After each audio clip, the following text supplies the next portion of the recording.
Have you ever been asked to give up something you worked hard for just to make someone else feel comfortable? Imagine sitting in a VIP seat. You earn the one that carries your name, your effort, your worth, and being told, you don't belong here. What would you do? Would you stay silent just to keep the peace, or would you stand your ground, knowing the price that might come with it? This isn't a story about anger, it's about dignity. It's about a woman named Danielle Carter, a black CEO who found herself at 30,000 feet, facing a choice that would change not just her life, but an entire industry. One simple word. No became the spark that burned through silence, through injustice, and through the illusion that respect is optional. But here's the question that lingers. If that moment happened to you, would you have had the courage to say it? Would you have chosen comfort or truth? Because sometimes the world doesn't move until one person refuses to.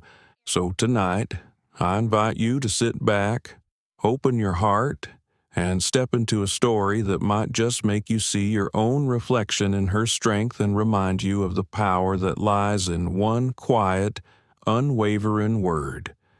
If this story touches you, don't forget to like, share, and subscribe, because somewhere out there, someone needs to hear this too. Let's begin. It was one of those mornings that made you believe the world still had balance. The air outside Atlanta's Hartsfield-Jackson Airport was crisp, with a faint smell of jet fuel mixed with roasted coffee from the cafe by Gate 12. Danielle Carter stood in line for check-in, leather carry-on in one hand, phone in the other, scanning the departure board with quiet satisfaction. For once, nothing felt rushed, no unread emails, no late-night calls, just peace. Danielle was the CEO of a growing financial consulting firm in Midtown Atlanta. Her company had just closed its biggest contract, yet 3 years of hard work condensed into one signature and a handshake. She told her assistant, "No meetings for a week. I need air, not screens." This trip to Boston wasn't business. It was a promise she'd made to herself years ago. When I finally make it, I'll fly first class, not for luxury, for acknowledgement. She sipped her latte, glancing at the reflection in the glass window, a tall black woman in her late 30s, poised, deliberate, her eyes soft but alert, the kind of calm that came from surviving storms no one else had seen. When the airline agent called her name, Danielle stepped forward. "Good morning, Ms. Carter," the woman said politely, scanning her ticket. "Morning," Danielle replied, handing over her ID with a practiced smile. The agent hesitated for half a beat, just enough for Danielle to notice, but said nothing as she printed the boarding pass. That pause. It was always there. A flicker that said, "You don't quite fit the picture." Danielle didn't flinch. She'd learned to smooth over those moments the way you'd smooth a wrinkle in a silk dress, quietly, efficiently, without drawing attention. She moved toward the security checkpoint. Shoes off, laptop out, the routine as mechanical as breathing. Behind her, a man in a navy blazer sighed impatiently. Danielle turned slightly and offered a polite smile. He didn't return it. She wondered if he would have, had her skin been lighter. Once past security, she entered the VIP lounge. Muted jazz hummed from the speakers. Business travelers murmured into phones, fingers tapping on laptops. A row of windows framed the runway, where sunlight spilled across silver aircraft tails like polished mirrors. She took a seat by the window, pulling out her notebook, a ritual she kept for quiet moments. On the first page, written years ago, was a quote her father had told her: "Success isn't about where you sit. It's about refusing to stand when someone tells you to move." At the time, she thought he meant career ladders and boardroom politics. She didn't know how literal it would one day become. When the boarding call finally came, Flight 237 to Boston, Danielle stood, adjusted her blazer, and walked toward the gate. The attendant greeted her with the same polished smile every traveler receives. "Enjoy your flight, Ms. Carter," he said.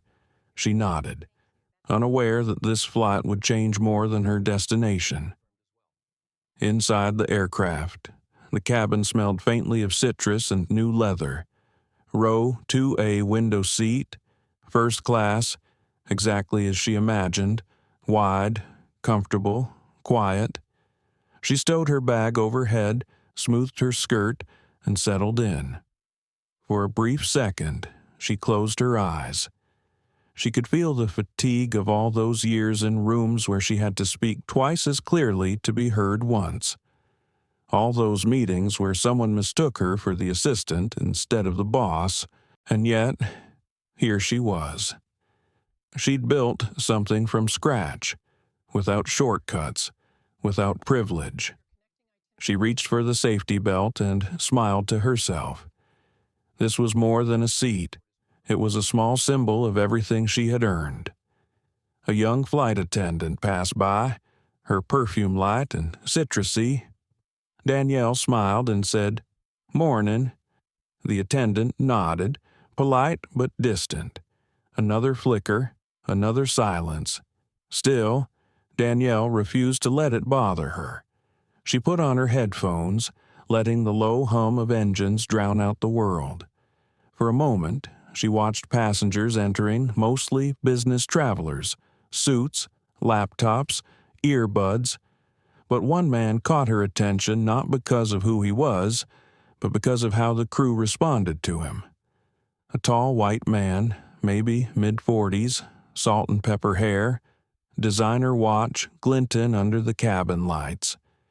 He carried himself like someone who never heard the word no. A flight attendant leaned in, whispering something with a laugh that was too eager. Danielle looked away. She wasn't here to study people. She was here to rest. She opened a novel she'd brought along, something easy, something soft, and read the same line twice without realizing it. Her mind was elsewhere, somewhere between peace and suspicion. That quiet voice that sometimes told her, "Something's coming." The intercom chimed. The captain's voice broke the air, "Ladies and gentlemen. Welcome aboard Skyway Flight 237. Will be taking off shortly." Danielle exhaled. She was ready to leave Atlanta behind for a few days, ready to breathe. The engines began their low rumble. Flight attendants made their rounds, checking seat belts, offering polite smiles. Danielle handed over her empty cup, nodded in thanks, and turned toward the window. Outside, the runway shimmered in the heat haze. It should have been an ordinary flight.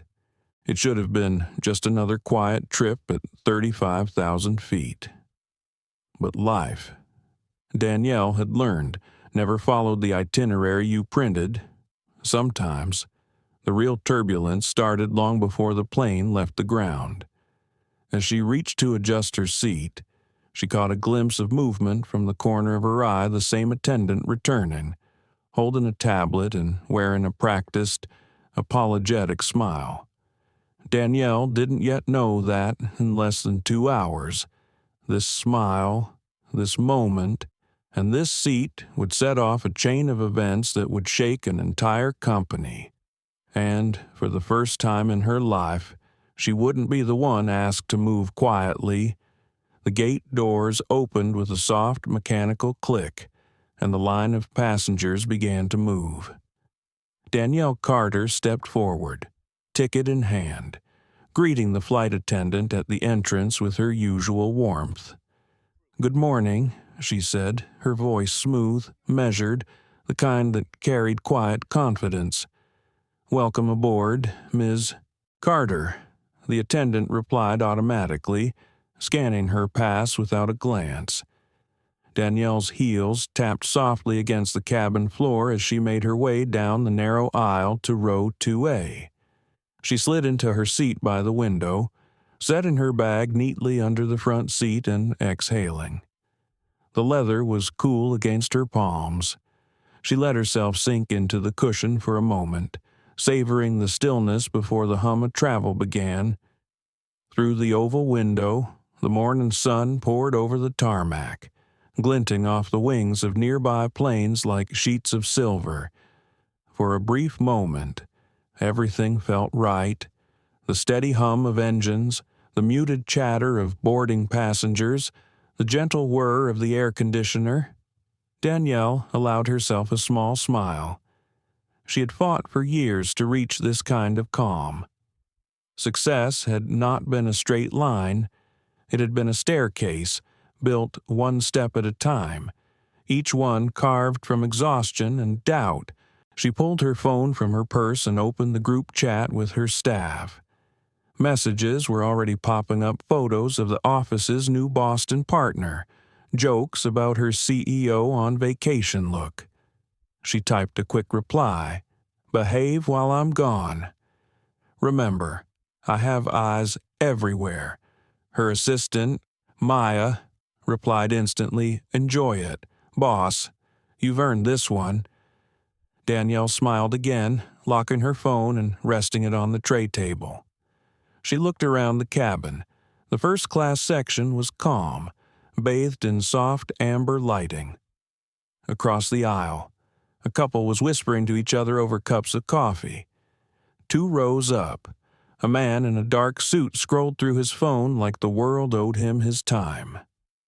The crew moved gracefully through the aisles, performing their pre-flight rituals. Danielle watched with casual interest. She'd always admired efficiency people doing their jobs with quiet precision. The attendant who'd greeted her earlier, Melissa Grant, was now speaking with another passenger in row 1. Danielle noticed how easily Melissa's polite smile turned into a genuine laugh when she spoke to the man. He was tall, well-dressed, maybe in his 40s, with salt and pepper hair and a voice that carried confidence. His name tag on the briefcase read Robert Hale. Something about the exchange made Danielle tilt her head slightly. Melissa leaned in, her posture deferential. Robert smiled, handed her a small card, probably his business card. Danielle guessed, and the attendant slipped it discreetly into her pocket. Danielle looked away, uninterested but faintly aware that the tone of the interaction had shifted. The cabin lights dimmed slightly as the doors closed. A flight attendant's voice came through the intercom, reminding passengers to buckle up. Danielle adjusted her seatbelt. Feeling the faint tremor of the plane's engines starting to roll, she closed her eyes, took a slow breath, and tried to let go of the world below. But then, the voice came again, not from the speaker this time, but from just beside her. "Excuse me, Ms. Carter." Danielle opened her eyes. Melissa stood there, tablet in hand, that same half-smile on her face, the kind used by people trying to sound polite while delivering bad news. "Yes," Danielle replied. "We're going to need you to switch seats." The words were calm, almost routine, but they dropped like ice into the quiet of the cabin. Danielle blinked, thinking she'd misheard. "I'm sorry," Melissa shifted slightly, lowering her voice. "We'll need you to move to seat 6C, just for this flight. It's the same class still, VIP." Danielle frowned, her tone still even. "But my ticket says 2A." "Yes, I understand," Melissa replied, eyes flicking down to her tablet, then back up. "It's just that another passenger." She paused. Glancing over her shoulder requires this seat for convenience. Danielle followed her gaze. Robert Hale. He was looking straight ahead, pretending not to listen, though his jaw was set with quiet expectation. Inconvenience, Danielle repeated softly. Melissa's polite tone began to harden. Yes, ma'am. We'd appreciate your cooperation. For a heartbeat, the cabin seemed to still. Danielle didn't raise her voice. She didn't need to. She simply said, "Is there a medical reason for the request?" "No," Melissa answered quickly. "It's just he prefers this seat. It's closer to the aisle, easier for him to—" To what Danielle interrupted, her voice steady but cutting through the air. "To be comfortable?" Melissa hesitated, her mask of professionalism faltering. "It's just a small favor. Ma'am, we'd really appreciate your understanding." Danielle took a slow breath, measuring every word. "I paid for this seat," she said quietly. "Full price. I upgraded specifically for this space. Unless there's a safety reason, I'll be staying here for a second." Melissa looked almost startled, as if unaccustomed to being told no. Her smile faded into something tighter. "Of course," she said quickly. "I'll let the team know." She turned away, walking briskly toward the front of the cabin. Danielle watched her go, heart beating just a little faster. Her father's words echoed faintly in her mind. "It's about refusing to stand when someone tells you to move." The engines roared, and the plane began to taxi down the runway. But the calm Danielle had felt earlier was gone. Something about Melissa's tone, the way she said requires, hung in the air like static. The man, Robert Hale, turned his head slightly, catching Danielle's eye for the first time. His look wasn't hostile, exactly just entitled, the kind of gaze that said he was used to getting what he wanted. Then, almost imperceptibly, he smirked and turned away. Danielle looked back out the window, jaw tight. The plane lifted off, the city shrinking beneath them. She watched the sunlight scatter across the clouds, trying to steady her breath. In her mind, she rehearsed the logic of it. Maybe it was a simple mix-up. Maybe Melissa had handled it poorly. Maybe she was overthinking it. But another voice inside her whispered, "You've seen this before." She remembered boardrooms where her ideas were credited to someone else. Conferences where she'd been mistaken for an assistant. The way people's eyes sometimes flickered with surprise when she said, "I'm the CEO." No, she wasn't imagining it. This felt the same. As the flight leveled out, Melissa passed by again, avoiding eye contact. Danielle could feel the unspoken tension in the air. Passengers sensed it too. A man across the aisle glanced over, curious. A woman 2 rows back frowned slightly, whispering something to her husband. Danielle closed her eyes again, forcing a slow breath. "Stay calm," she told herself. "Stay steady." The irony wasn't lost on her. She'd spent a career teaching others how to navigate conflict without losing composure. Now, here she was, living her own lesson, 35,000 feet above ground. She turned her head slightly, looking at the aisle. Melissa stood near the galley, talking quietly with another attendant. They kept glancing toward Danielle's seat. Then one of them picked up a phone, murmuring something into the receiver. Danielle's chest tightened. Whatever this was, it wasn't over. She straightened in her seat, eyes fixed on the faint reflection in the window. Beneath her calm exterior, a flicker of anger began to burn, not loud, not reckless, but focused, deliberate. She whispered to herself, almost inaudibly, "Not this time." Outside, the sky stretched endlessly, blue and blinding. Inside, the quiet tension deepened. The flight was only 20 minutes in, but Danielle could already feel the storm gathering. And somewhere deep down, she knew the moment she refused to move would be the moment everything began to shift. The seatbelt sign was still glowing when Melissa Grant returned to row 2A. Her voice carried that manufactured calm that service workers use when they're about to say something they know won't land well. "Ms. Carter," she began, leaning slightly forward. "I just spoke with my supervisor. We really do need you to move to 6C. The passenger in 2B has a leg condition and needs extra space." Danielle turned her head, her eyes meeting Melissa's. The words "leg condition" sounded rehearsed. Too quick, too convenient. She looked toward the man beside her, Robert Hale, who sat comfortably, legs crossed, scrolling through emails with both feet steady on the carpet. "He seems to be managing fine," Danielle said evenly. Melissa's polite mask cracked for a second, then reformed. "It's company policy to accommodate medical requests." Danielle kept her tone soft. "Then, could you show me the documentation for the request?" A pause. Melissa blinked. Around them, the low murmur of conversation had quieted. People were listening now. "Ma'am," she said, "this isn't a debate. We're simply asking for your cooperation." Danielle folded her hands in her lap, her voice calm but firm. "And I'm simply saying no." The words weren't loud, but they carried. The woman 2 rows back glanced up. A man across the aisle lowered his newspaper.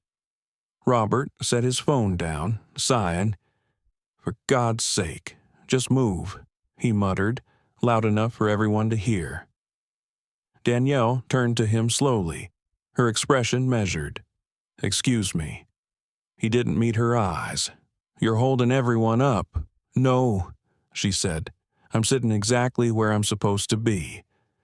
The sentence hung in the air like a challenge. Melissa's hand tightened around the tablet. "Ms. Carter, please. We can sort this out quickly if you'll just..." Melissa. Danielle interrupted softly. "I've already boarded. My seat is paid for. I have my boarding pass. Unless I'm being removed from the plane, I'll stay where I am." Her tone wasn't angry. It was composed, deliberate, like someone who had argued in rooms where power tilted away from her and learned how to balance it with dignity. A quiet ripple moved through the cabin. A man in the 3rd row whispered, "Good for her." Another muttered something under his breath about delays.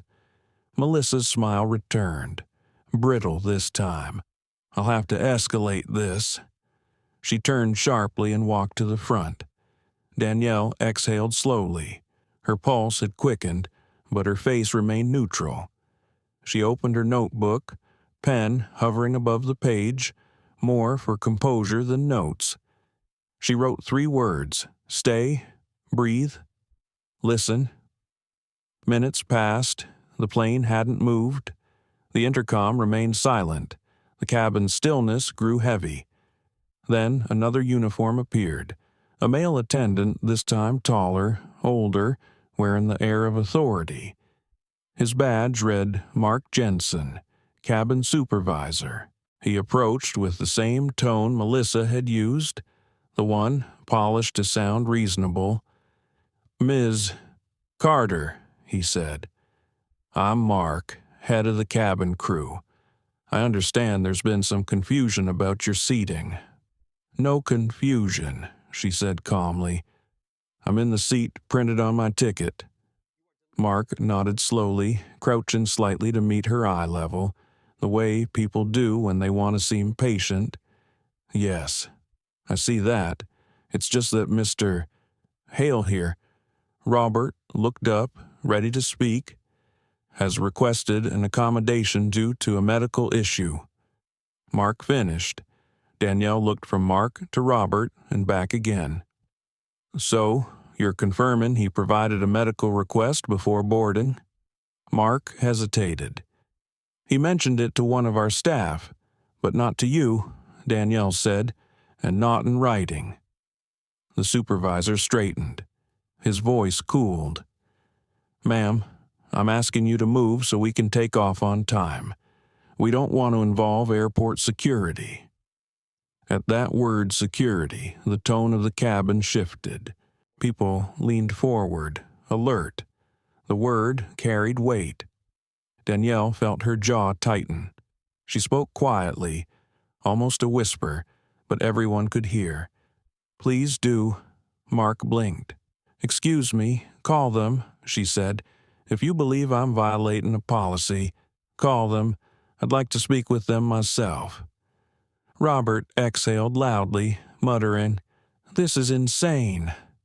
The woman across the aisle shook her head. No, she said under her breath, this is courage. Mark turned away, murmuring something into his radio. Melissa lingered behind him, watching Danielle with a look that mixed irritation and disbelief. Danielle leaned back, folded her arms, and looked out the window. The clouds were gathering outside, pale gray against a bright horizon. Her reflection looked back at her steady, unflinching. Inside, her heart was racing. The logic in her mind battled the old instinct that said, Don't make trouble. Stay quiet. Let it go. But another voice, stronger now, answered back. Every time you stayed quiet, nothing changed. The intercom clicked again. The captain's voice sounded strained. Ladies and gentlemen, we're experiencing a short delay. Thank you for your patience. From the corner of her eye, Danielle saw a young woman a few rows back holding her phone discreetly. The red recording light blinked. Someone was documenting the moment. Mark returned, his tone sharper. Security's been notified. They'll meet us shortly. Good, Danielle said softly. When the security officers boarded, the cabin fell silent. Two of them approached, calm but cautious. Ma'am, are you Danielle Carter? One asked. Yes, we've been told there's a seating issue. Danielle nodded. There is. I'm sitting in the seat I purchased. The crew is asking me to move for another passenger who has not presented any verified medical request. The officer turned to Mark. Is that correct? Mark's voice faltered. It's a courtesy accommodation. We're trying to avoid disruption. The officer looked back at Danielle, then at the other passengers. And she's not refusing to comply with safety protocol. Mark said reluctantly. Then there's no reason to remove her. The officer replied simply. A murmur rippled through the cabin. Someone clapped softly. Another voice said, That's right. Danielle kept her gaze forward, expression neutral, though a quiet satisfaction stirred beneath her calm. The officers nodded to her politely and exited. Mark turned away, his face flushed. Melissa stood frozen for a moment, then began moving briskly through the cabin, avoiding eye contact with anyone. The plane finally began to taxi. Danielle let out a slow breath. She could feel eyes on her, some approving, some curious, some cold. She didn't care. She opened her notebook again, writing a single line beneath the first 3 words. Dignity doesn't ask for permission. Robert shifted beside her, clearly uncomfortable. He didn't say another word. As the aircraft lifted into the air, Danielle looked out over the clouds. The city below shrank until it was only light and memory. It should have ended there. Just a woman refusing to be moved. just another flight among thousands. But when they landed, a single phone call would turn that quiet act of defiance into a storm no one could ignore. The plane landed in Boston just after noon. The tires screeched against the runway, and for a moment the sound filled the cabin with the kind of vibration that always feels like relief. Passengers began reaching for their phones, unbuckling, stretching. The hum of conversation returned soft, uneven, almost cautious. But Danielle Carter didn't move. She sat still, hands folded, staring at the seat in front of her as if the quiet around her had become a sound of its own. Melissa avoided her completely now. She passed down the aisle with quick, practiced motions, handing out farewells and polite smiles. But when she reached row 2, she looked straight ahead, never turning her head. Robert Hale was gathering his things. His jaw was tight. He didn't glance at Danielle. Not once. When the seatbelt sign blinked off, Danielle stood, adjusted her blazer, and reached for her bag. A woman from 2 rows back stopped beside her. "That was brave," she whispered. Her voice carried warmth, the kind that reminded Danielle that not everyone watching had been indifferent. Danielle nodded slightly. "It shouldn't have to be," she said quietly. The woman gave a small smile and stepped into the aisle. As Danielle walked toward the exit, she could feel eyes following her, some curious, some ashamed, a few defiant. She'd spent most of her adult life being stared at in boardrooms and conferences, but this gaze was different. It carried something heavier reflection, maybe guilt, maybe realization. At the exit, Mark Jensen stood with the same stiff professionalism he had shown earlier. "Thank you for flying Skyway," he said, his voice flat. Danielle paused just long enough to look him in the eye. "You'll be hearing from me," she said softly. Then she smiled, not a threat, just a statement of fact, and stepped out into the corridor. The air inside the terminal felt cold against her skin. The noise of rolling luggage and chatter filled the space, but everything sounded distant. Danielle walked with purpose, her heels clicking rhythmically on the floor. She wasn't angry anymore. She was focused. She found an empty seat near the large glass windows overlooking the runway, sat down, and opened her phone. The flight number still glowed on the screen. Flight 237. She typed it into her notes. Then she began to write everything she remembered, the names, the words, the tone, the moment when policy turned into pressure. Her fingers moved fast, her memory sharp. Every sentence came out clean and deliberate. She knew this wasn't something she could just let pass.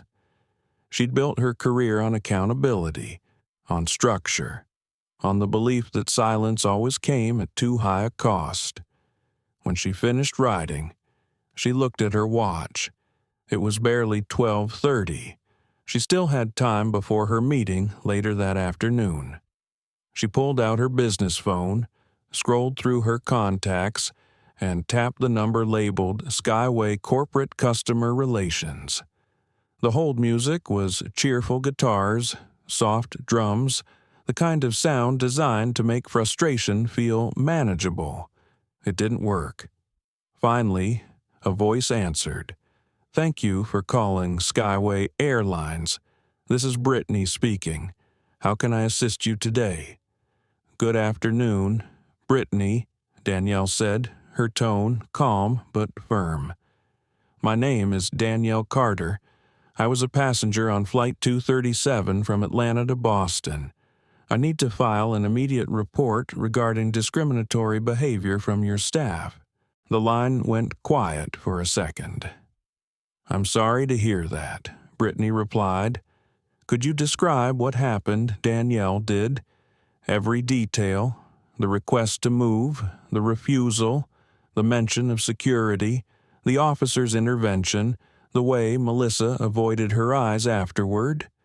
She didn't embellish. She didn't dramatize. She just laid it out plainly, her voice unwavering. This wasn't about policy, she concluded.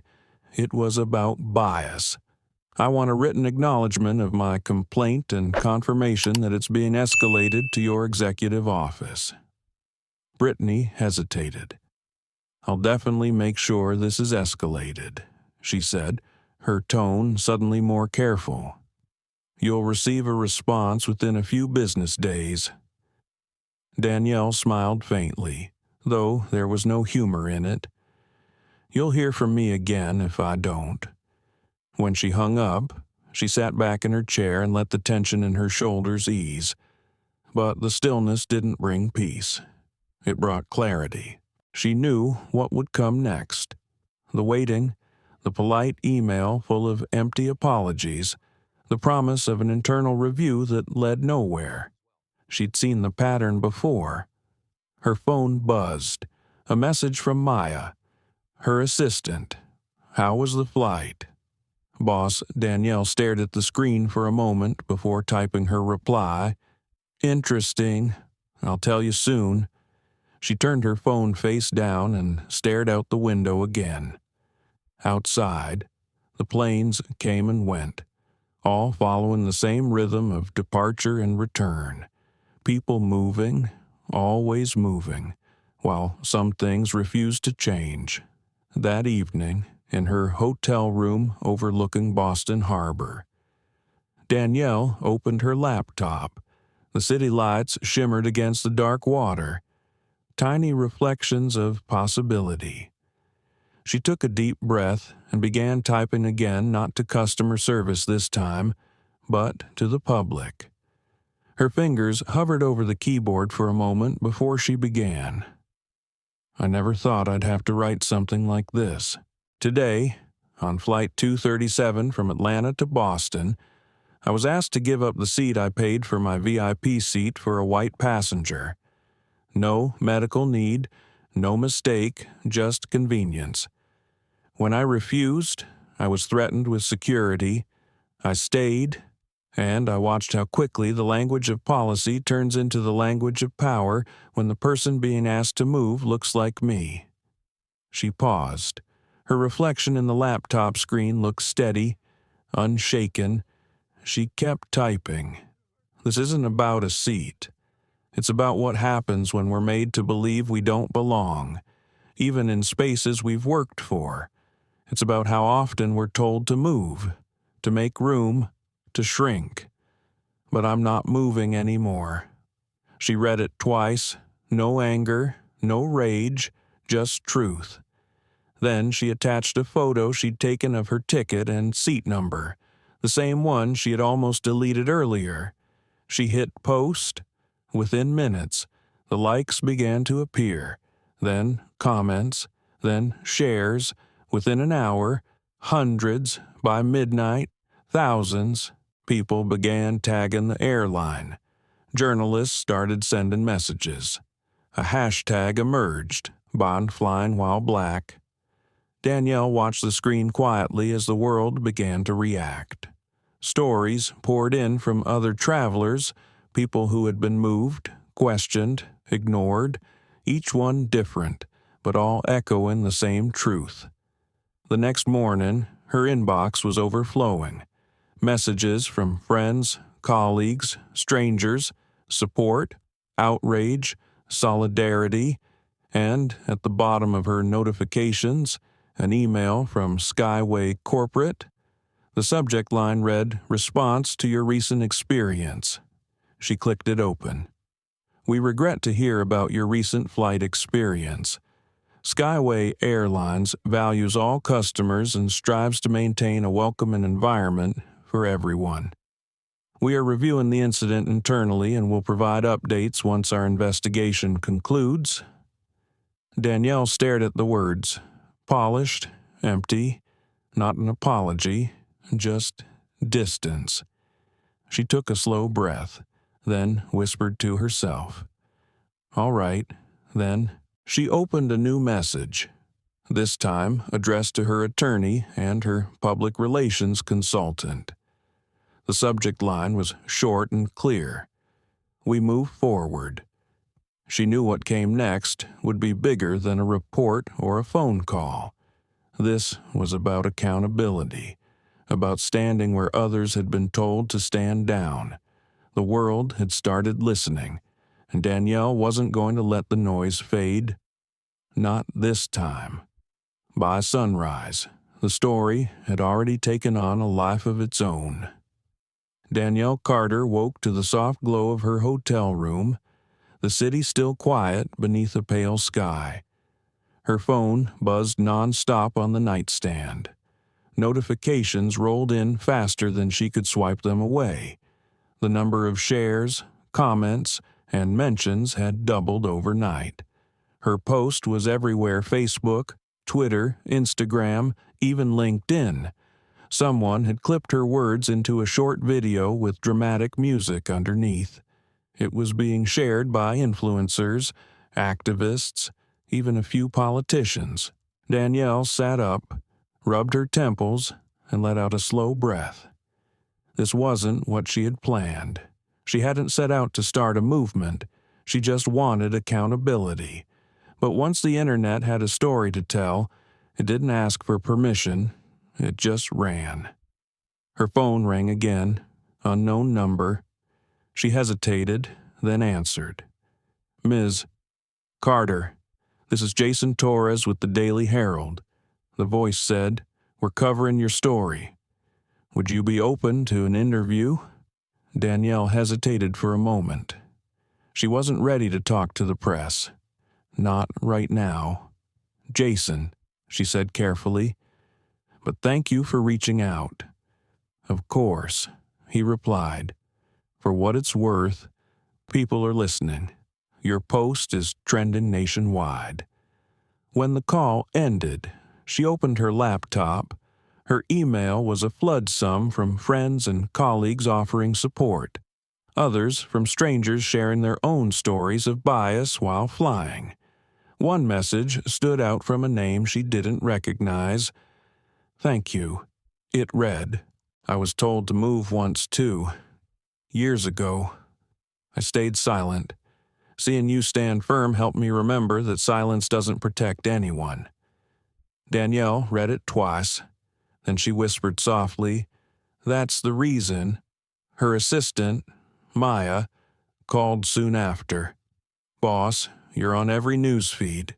It's gone viral. Skyway's trending for all the wrong reasons." Danielle let out a dry laugh. "Figures. They've issued another statement." Maya continued. "It's the same copy-paste language about commitment to inclusivity. People are roasting them for it."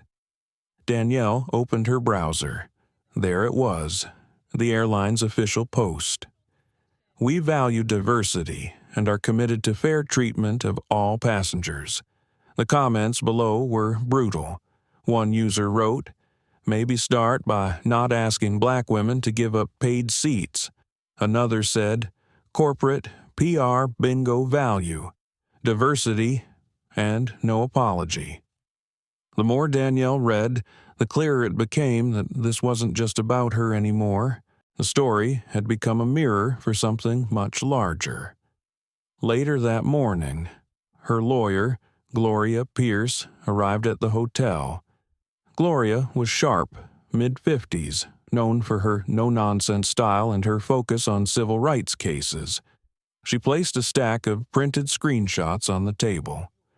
"You've got momentum," Gloria said. "People are angry, and they should be. This isn't a one-off, it's a pattern." Danielle poured herself a cup of coffee. They'll try to spin it as a misunderstanding. Gloria nodded. They already are. But here's the thing. Social media doesn't let go of stories like this anymore. It's too visual, too human. You're not just a name in a complaint file. You're a face people recognize.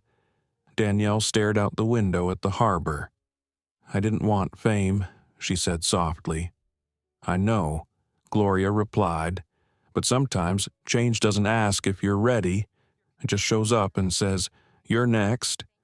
By midday, major networks were calling. Cable anchors debated whether this was a case of bias or overreaction. Some praised Danielle's composure. Others questioned her motives.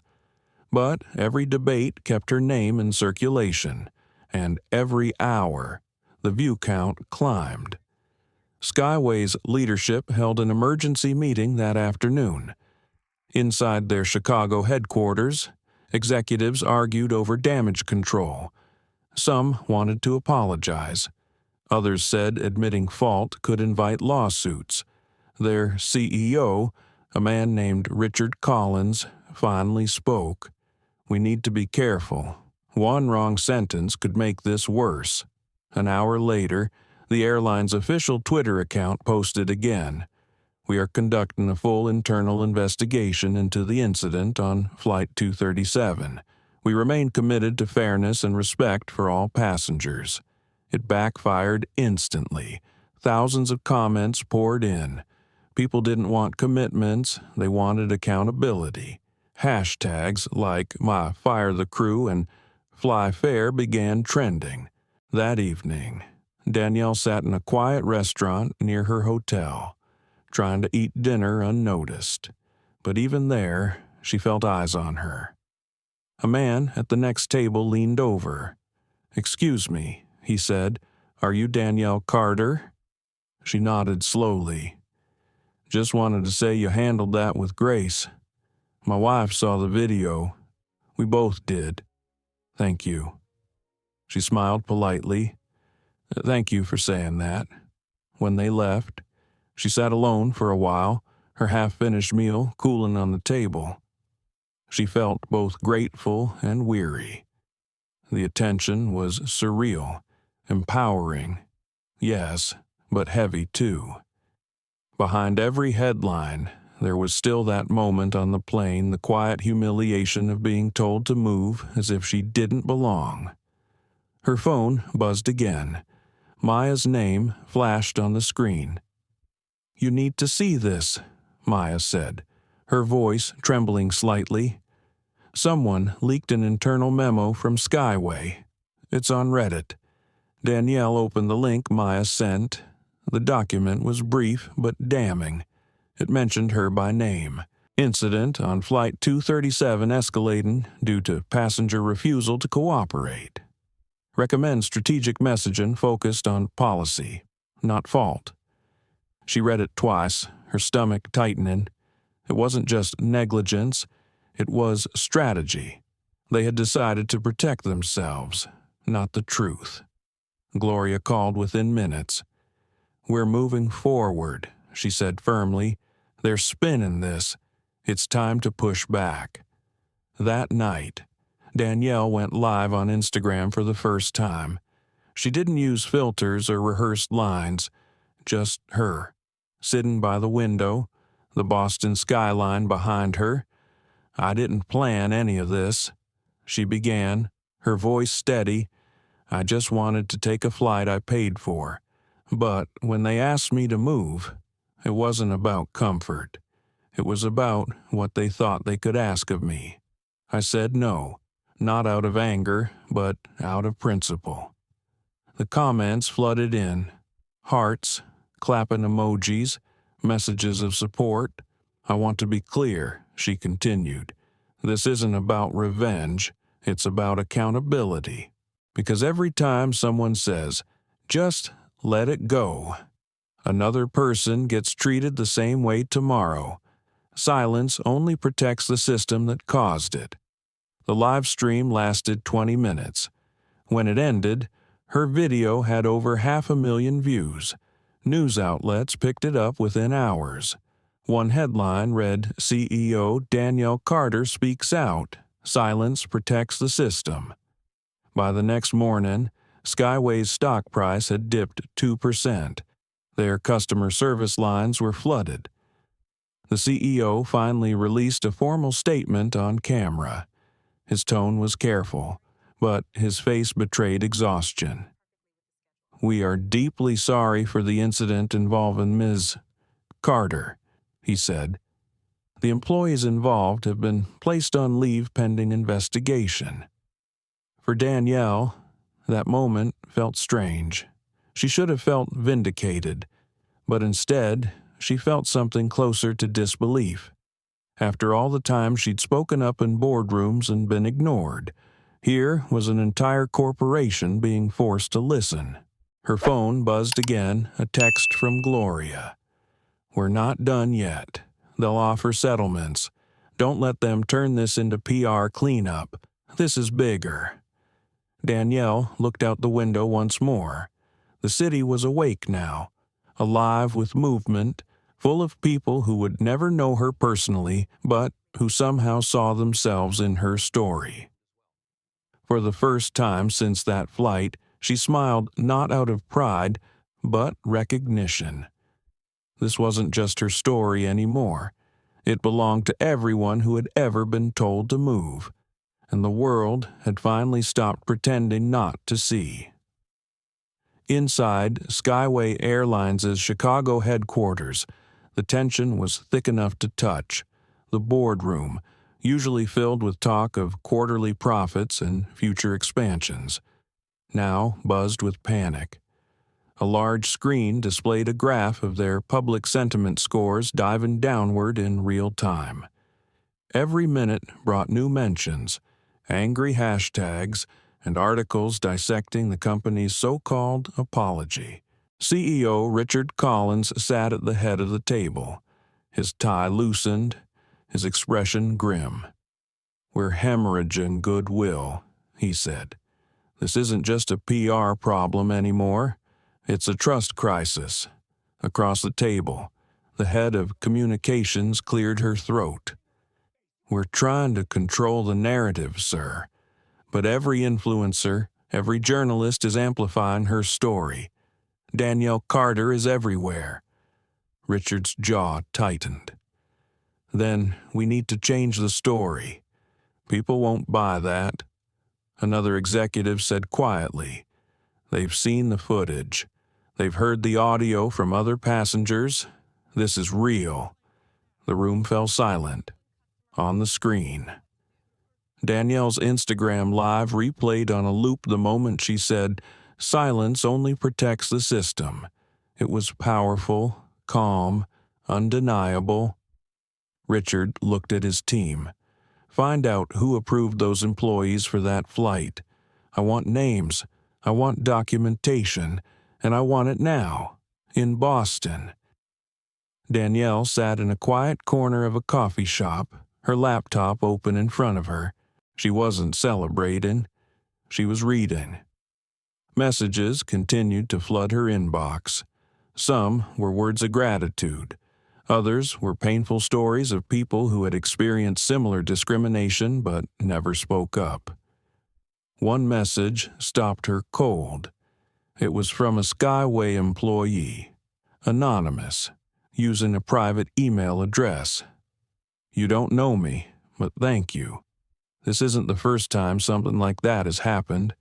Many of us have reported it, but HR always buries the complaints. They say it's handled internally. Please don't let this go quiet." Danielle stared at the message for a long time, the weight of it pressing against her chest. It confirmed what she had already begun to suspect. This wasn't one incident. It was a symptom of something deeper.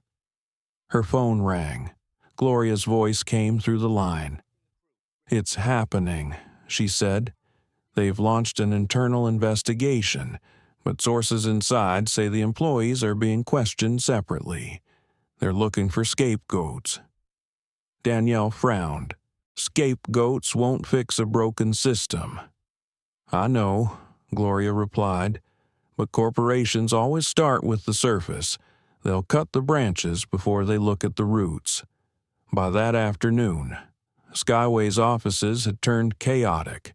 The HR department was flooded with calls. Reporters camped outside their lobby. Employees whispered in hallways. fearful yet quietly relieved that someone had finally exposed what many had felt for years. In a smaller office nearby, Melissa Grant sat across from two investigators. Her eyes were puffy, hands trembling slightly. "I was following orders," she said. "My supervisor told me to handle it. I didn't want to cause trouble. Were you aware of any prior complaints about similar behavior?" one investigator asked. Melissa hesitated. People talked. We all knew some passengers got treated differently. But if you spoke up, you got less hours, or they stopped scheduling you on premium routes. The investigators took notes silently. Outside, Mark Jensen paced in the hallway. When his turn came, he was defiant. "I did my job," he said. "We couldn't delay a flight over one person refusing to cooperate." "Even if that person was right?" the investigator asked. Mark's jaw tightened. "That's not my decision to make." Back in Boston, Danielle prepared for her scheduled interview with the Morning Ledger. The producer had promised a respectful conversation, but she still felt the nervous weight in her stomach. Before they went live, the interviewer asked, "Are you ready for the world to see this not just as your story, but as a turning point?" Danielle smiled faintly. "If it helps even one person find their voice, then yes, I'm ready." When the cameras rolled, she spoke with the same quiet conviction that had carried her through that flight. "This isn't about anger," she said. "It's about fairness, about dignity. I didn't ask for attention, but maybe the attention can do something good." The clip aired nationwide. Viewers were moved by her poise. The story stopped being just viral content. It became a national discussion. Morning talk shows debated corporate bias and airline accountability. Lawmakers tweeted about the need for stronger anti-discrimination policies. That evening, Skyway's CEO finally faced reporters. Cameras flashed as Richard Collins stood at the podium. "After a thorough review of the incident aboard Flight 237, we've determined that our employees acted inappropriately." He began. "Effective immediately. The staff members involved have been terminated. We are also instituting mandatory bias and sensitivity training for all employees, from cabin crew to senior leadership." Reporters shouted questions.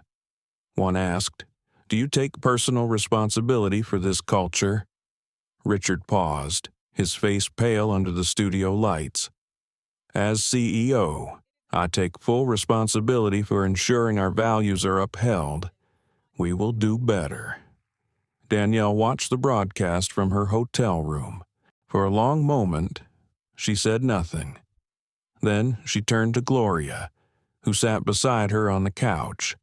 "They fired the team," Danielle said softly. "All of them."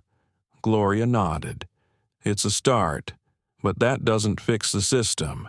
Danielle replied, "You can fire people, but that doesn't erase the culture that trained them to think what they did was okay." "You're right," Gloria said. "That's why we keep going." By nightfall, Skyway's statement was trending again, this time with mixed reactions. Some called it accountability. Others said it was too late, too easy. People wanted more than firings. They wanted reform. Danielle's story began appearing in editorials across major newspapers. One columnist wrote, "Danielle Carter didn't just keep her seat. She forced an industry to look at itself." The next day, Danielle's phone buzzed again. It was an email from a senator's office inviting her to speak at an upcoming hearing on discrimination in air travel. She stared at the screen, half disbelieving. A week ago, she had just wanted a quiet vacation. Now she was becoming a symbol of something far larger than she ever intended. That night, she sat by the window, looking out over the city lights. Her reflection in the glass looked tired but steady. She picked up her notebook and wrote, "It's never about a single seat. It's about who's told they don't belong there." Her phone vibrated again, a message from her father. Short and simple, I saw the news. "I'm proud of you.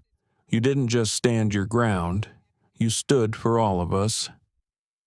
Danielle closed her eyes for a moment, letting the words sink in. The world outside kept moving. Planes taking off, lights flickering, voices rising, but she felt something inside her finally settle. The storm at Skyway was only beginning, but for the first time, it wasn't hidden behind closed doors. The truth was out in the open, and there was no going back. The hearing room was colder than Danielle expected. The tall windows let in light that fell in sharp angles across the long oak table. Microphones lined the edge, blinking red, and rows of press cameras stood in the back like silent witnesses. She sat at the end of the table, facing senators and representatives who shuffled papers and whispered to their aides. Behind her, an audience of journalists, activists, and ordinary citizens filled the seats. Some held their phones, ready to record. Others simply watched, their faces filled with a mix of curiosity and quiet pride. Danielle had done interviews before. She had spoken at conferences, board meetings, even university commencements. But this was different. This time, her words weren't just about business or leadership. They were about the unspoken weight of being told you don't belong and what happens when you finally say no. The senator leading the hearing, Eleanor Brooks, adjusted her glasses and smiled faintly. "Ms. Carter, thank you for being here today. We understand this isn't an easy story to tell, but it's an important one." Danielle nodded, her hands folded neatly in front of her. "Thank you for having me." "Senator." Eleanor leaned forward. "Could you start by describing what happened on your flight that day?" Danielle took a slow breath. It was supposed to be a routine business flight. "I boarded early, took my seat, and settled in. Then a flight attendant asked me to move. No reason that made sense, just that another passenger wanted my seat. When I refused, they threatened to call security. That's when I realized this wasn't about policy. It was about perception, about who they thought had the right to sit in that seat." The room was quiet. Even the usual shuffling of papers stopped. She continued, her voice steady but soft. "I've worked my whole life to earn my place in rooms that weren't built for me. But no matter how successful you are, moments like that remind you some people still see you as temporary, replaceable."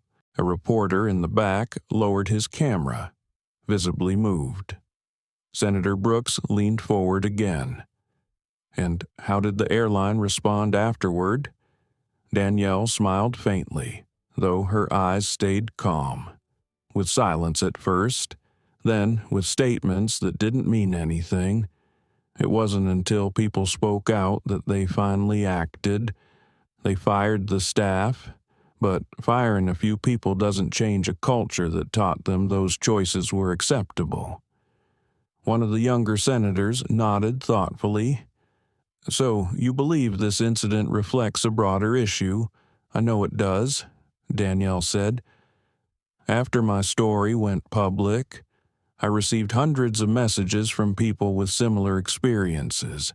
Different airlines, different companies, same pattern. It's not just about flying, it's about how bias travels with us, often unchecked." The senator paused, jotting something down. "And what do you hope will come from today's hearing?" Danielle looked straight ahead. "Accountability, not just from one airline, but from an industry. We need transparency in how discrimination complaints are handled. mandatory equity training that actually means something, and clear consequences when respect is compromised. The room broke into quiet applause. It wasn't loud, but it was real. After her statement, the next speaker was Richard Collins, the CEO of Skyway Airlines. He sat 2 seats down, his posture tense, the cameras turned toward him as he adjusted his tie. "We at Skyway deeply regret what happened," he began. "We've taken immediate action to address this, including terminating the employees involved and introducing new bias training programs." Danielle listened silently, her expression unreadable. She'd heard this tone before the corporate cadence of damage control. A senator cut in, "Mr. Collins," when Ms. Carter filed her initial complaint. "Your airline sent her a generic email response. It took a viral post and national outrage for your company to act. Why did it take public pressure for accountability?" Richard hesitated, his mouth tightening. "We receive many complaints, and our standard process," another senator interrupted. "You mean the one that prioritizes optics over action?" Richard's face reddened slightly. "We're learning from this," he said finally. Danielle glanced at Gloria Pierce, seated behind her in the audience. Gloria gave a small nod, signaling what they both knew. Change rarely starts with sincerity. It starts with exposure. When the hearing concluded, reporters swarmed the hallway, cameras flashed, questions flew. "Ms. Carter, how do you feel about the airline's response?" one asked. Danielle stopped for a moment. "I think it's a step," she said. "But real accountability isn't about press releases. It's about policy. It's about making sure the next woman who boards a plane doesn't have to explain why she belongs there." Outside the building, the air was crisp. Protesters held signs that read, "Dignity has no seat assignment, and we belong everywhere." Danielle smiled at one young woman who held up her phone, live streaming the crowd. The girl shouted, "You're my hero." Danielle shook her head gently and said, "Be your own. That's how this keeps going." Later that evening, back in her hotel, Danielle sat at the window again. The city below glowed like a constellation of human motion cars, lights, voices blending into something alive. She opened her notebook and began writing. "Today I spoke, but tomorrow others will. Change is slow, but silence is slower." Her phone buzzed. It was Maya, texting a video clip. "Boss, they played your testimony on every major network. People are calling it the turning point." Danielle watched the clip on her phone. Her own voice filled the room, calm and resonant. It didn't sound like someone fighting, it sounded like someone affirming truth. A few minutes later, Gloria called. "You did beautifully," she said. "The hearing went better than we could have hoped." And guess what? The Department of Transportation just announced an audit into bias within all major airlines. Danielle leaned back in her chair, letting out a quiet breath. "Then it was worth it." "It was," Gloria said softly. "But remember, this doesn't end here. Change takes time, and they'll try to wait it out. That's what systems do." Danielle smiled faintly. "Then we'll just keep showing up until they can't ignore us anymore." That night, she took off her blazer and stood by the window in silence. The harbor lights shimmered on the water, waves moving like slow breaths.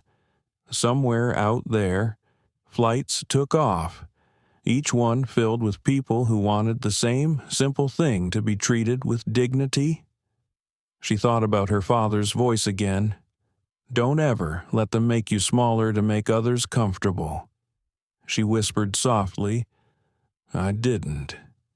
Her reflection in the glass smiled back, and in that still moment, She felt something settle deep inside her. Not pride, not relief, but peace. Because standing up for yourself, she realized, isn't about being loud. It's about being steady long enough for the truth to echo. The morning after the hearing, the world felt different. Not louder, just heavier in a way that meant people were paying attention. News anchors repeated Danielle Carter's name with the kind of respect usually reserved for public figures or heroes. Editorials dissected every line of her testimony, calling it measured, powerful, and transformative. Hashtags that had burned bright for a week were now shaping policies, petitions, and conversations around kitchen tables.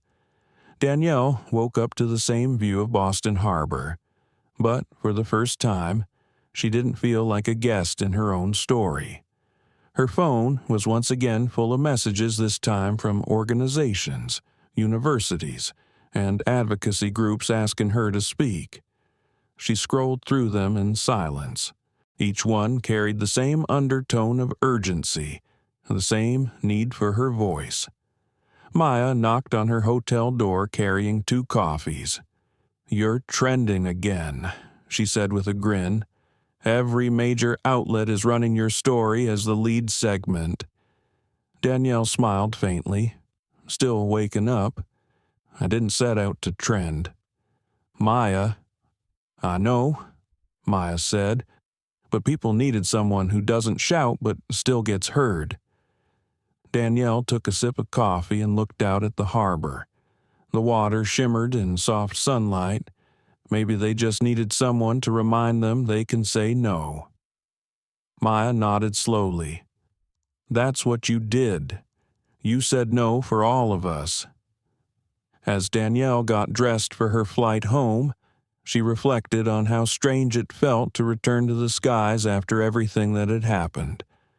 Part of her hesitated, part of her didn't want to step foot on another plane. But another part, the stronger part, refused to let fear dictate where she went next. At the airport, people recognized her. A flight attendant approached quietly and said, "Ms. Carter, thank you for what you did. We needed that wake-up call, too." Danielle smiled warmly. "Then use it," she said.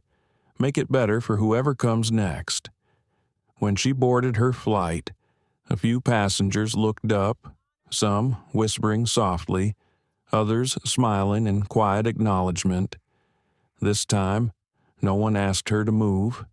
Back in Atlanta, the air felt familiar again. Her office at Carter & Wells Consulting was filled with flowers, cards, and handwritten notes from clients and strangers alike. She placed them carefully along the windowsill but didn't dwell on them. Instead, she sat at her desk, opened her laptop, and began drafting a proposal, one that had nothing to do with her business and everything to do with her experience. The header read Equity in Air Initiative. Her idea was simple, but powerful, to create a nonprofit organization that would partner with airlines and corporate entities to establish transparent anti-bias protocols, train staff effectively, and give passengers a direct platform for accountability. She worked quietly through the afternoon, the steady tapping of her keyboard echoing in the otherwise still office. By evening, she had written the mission statement. "We believe everyone deserves to travel with dignity. No excuses, no exceptions." That night, she called Gloria. "I'm starting something," Danielle said. "Not just a statement, a structure, something that outlasts this moment." Gloria smiled through the phone. "That's how real change happens. One person stops accepting less, and suddenly the system has to rise." A week later, the official launch was announced online. Within 24 hours, donations poured in. Prominent business leaders offered partnerships. Even a few airline executives reached out privately. saying they wanted to help from the inside. Danielle's first public event with the initiative took place in New York. Hundreds gathered in a large auditorium. Cameras rolled as she took the stage. She didn't stand behind the podium. She walked to the center, microphone in hand, speaking as if she were telling a story to friends. "I never wanted to become a headline," she began, "but sometimes the headline finds you. It asks you, what are you going to do with this moment?" And all I could do was tell the truth. The crowd was silent, leaning in. What happened on that plane wasn't just about one seat. It was about every moment we've been asked to move to make someone else comfortable. Every time we've been told to wait our turn, to lower our voice, to be grateful for less. I said no that day, not because I was angry, but because I was tired of shrinking. Applause swelled through the room. Danielle waited for it to fade before continuing. "I want to build something that makes it impossible for anyone to feel what I felt that morning. Because when dignity becomes negotiable, humanity disappears." By the end of the event, journalists called her speech a blueprint for equity. Overnight, clips of her words flooded social media. Celebrities reposted them. Schools began including her story in discussions about race, equality, and leadership. Meanwhile, inside Skyway's headquarters, changes were real and rapid. Entire departments were restructured. Diversity officers were appointed with actual authority. Anonymous reporting systems were introduced. And for the first time in company history, employees were required to undergo evaluations not just on performance, but on respect. In an ironic twist, the same week Danielle's nonprofit launched. Skyway invited her to a private meeting. The invitation came from none other than Richard Collins himself. When she walked into the glass-walled conference room, the same CEO who had once looked defensive now looked humbled. He extended his hand. "Ms. Carter," he said quietly, "thank you for coming." She shook it firmly, but didn't smile.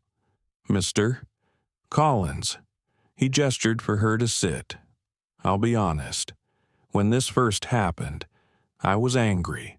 Not at you at the attention. I thought we were being unfairly judged, but I was wrong. You didn't ruin our reputation. You exposed who we really were." Danielle said nothing, letting the silence fill the space. Richard continued, "We want to partner with your foundation. We're instituting new internal programs, but we need credibility, guidance, and transparency. We'd like Equity and Air to oversee them." Danielle studied him for a moment. "I don't want this to be a photo opportunity," she said evenly. "If we do this, it has to mean something. No shortcuts, no spin." He nodded. No spin. They shook hands. Not as adversaries, but as two people who understood the cost of denial and the power of accountability. As Danielle left the building, she stepped into the sunlight feeling a strange mix of exhaustion and relief. Change had begun, slow and imperfect, but real. That evening, she returned home. The sun was setting, painting the Atlanta skyline gold. She sat on her balcony with a cup of tea, the city alive below her. Her phone buzzed one last time, a message from the anonymous Skyway employee who had written before. "They started diversity training today. For the first time, it feels real. Thank you for not giving up." Danielle smiled, closed her eyes, and whispered softly, "That's why we keep showing up." The wind moved through the trees, gentle but certain, carrying the sound of a world just a little more awake than it had been before. Change never comes quietly. For a few weeks, Danielle Carter's name had become synonymous with courage, accountability, and hope, But the higher her story rose, the louder the echoes of resistance became. Social media, once full of praise, began to split. Some called her a trailblazer. Others accused her of playing the race card. It started with subtle comments online, small enough to ignore. Then it grew into something uglier. Danielle sat at her kitchen table one evening, scrolling through her phone. Her coffee had gone cold hours ago. The messages blurred together, thank yous from supporters, hate from strangers. She put the phone face down, the room silent except for the hum of the refrigerator. She wasn't afraid, but she was tired. Maya came in from the hallway, her laptop under her arm. "We're getting flooded again," she said quietly. "Mostly positive, but some of it's bad. Really bad." Danielle nodded slowly. "I know. They think if they shout loud enough, I'll disappear. Do you want me to turn off comments for a while?" Danielle shook her head. "No. Let them talk. You don't fix silence with more silence." Outside, thunder rolled across the Atlanta skyline. The storm seemed fitting. The next morning, headlines shifted. A prominent blogger published an article questioning her motives. Was Danielle Carter's stand truly about justice or fame, it read. The post went viral within hours, shared by people who'd never even watched her testimony. Some twisted her words, taking clips out of context to fit narratives she never wrote. By noon, her phone buzzed nonstop with calls from journalists asking for comments. She declined them all. Instead, she opened her email inbox. Amid the noise, one message stood out. It was from a woman named Teresa, a retired teacher from Missouri. "Dear Ms. Carter, I watched your story. My son faced something similar when he was 12, but I told him to stay quiet so people wouldn't think he was causing trouble. I regret that every day. Thank you for reminding me that silence is the real danger." Danielle reread the message twice, her eyes softening. For every critic, there were hundreds like Teresa people who understood what this truly meant. That was enough. Still, the pressure was real. News crews camped outside her office. Reporters called her employees, and anonymous letters began arriving, some venomous. One night, Gloria called from her office in D.C. "They're trying to discredit you," she said plainly. "That's how the system fights back. It paints you as emotional, unstable, self-serving anything but right." Danielle sighed. "I knew this was coming. I know you did," Gloria said. "But remember, you don't owe them your peace. Protect it." For the first time in weeks, Danielle took a full day off. She turned off her phone, laced up her sneakers, and walked through Piedmont Park. The world felt simple again. Dogs playing fetch, families having picnics, joggers moving in rhythm to the pulse of their playlists. For a few hours, she wasn't an activist or a symbol. She was just Danielle, a woman who wanted quiet. As she walked past the lake, she stopped near a group of college students sitting in a circle, discussing her story. She didn't interrupt, just listened. One of them said she didn't ask for fame. She asked for fairness, and look what it took to get it. Another added, "Yeah, but people like her always make others uncomfortable. That's how you know they're doing something real." Danielle smiled softly and walked on. Sometimes, truth didn't need to be defended, it just needed time to settle. The backlash, though loud, couldn't stop what had already started. Her nonprofit, Equity in Air, continued to grow. They began training new volunteers and expanding into other industries: hospitality, retail, education. What started with one flight had turned into a movement. But one evening, something unexpected happened. A breaking news alert flashed across her TV. Skyway Airlines' former supervisor speaks out, claiming unfair termination. The man on screen was Mark Jensen, the very supervisor who had threatened to call security on her. He sat in a studio under bright lights, his tone defensive but polished. "I was following procedure," he said. "This has gone too far. People have lost their jobs over a misunderstanding. I've received death threats. I've lost everything," the host asked. "Do you regret your actions?" Mark hesitated, then said, "I regret that this became a media circus, but I did nothing wrong." Danielle turned off the TV. Her heart ached not with anger, but with disappointment. She didn't want revenge. She wanted recognition of harm, of truth. But denial ran deeper than any apology. Later that night, she wrote in her notebook when people refuse to see the wound. They keep pretending the bandage is the problem. Days passed. Protests and counter-protests began outside Skyway's headquarters. Employees who supported her cause faced pushback. Anonymous online groups called for boycotts not of the airline, but of Danielle herself. At first, she ignored it, but when one of her staff received threats, she knew she had to address it. She called a press conference held in the same building where she'd once spoken after the hearing. Cameras clicked as she stepped up to the podium, her expression calm. "I've been called names, questioned, and attacked," she began. "But none of that matters as much as what we're fighting for. This isn't about one airline or one incident. It's about a pattern one that hurts real people every day. If telling the truth makes me a target, then so be it, because silence has cost us far more." The crowd fell silent, her voice carrying the kind of gravity that couldn't be manufactured. "We're not here to cancel anyone. We're here to correct what's been ignored, to remind people that dignity shouldn't depend on skin tone or seat number."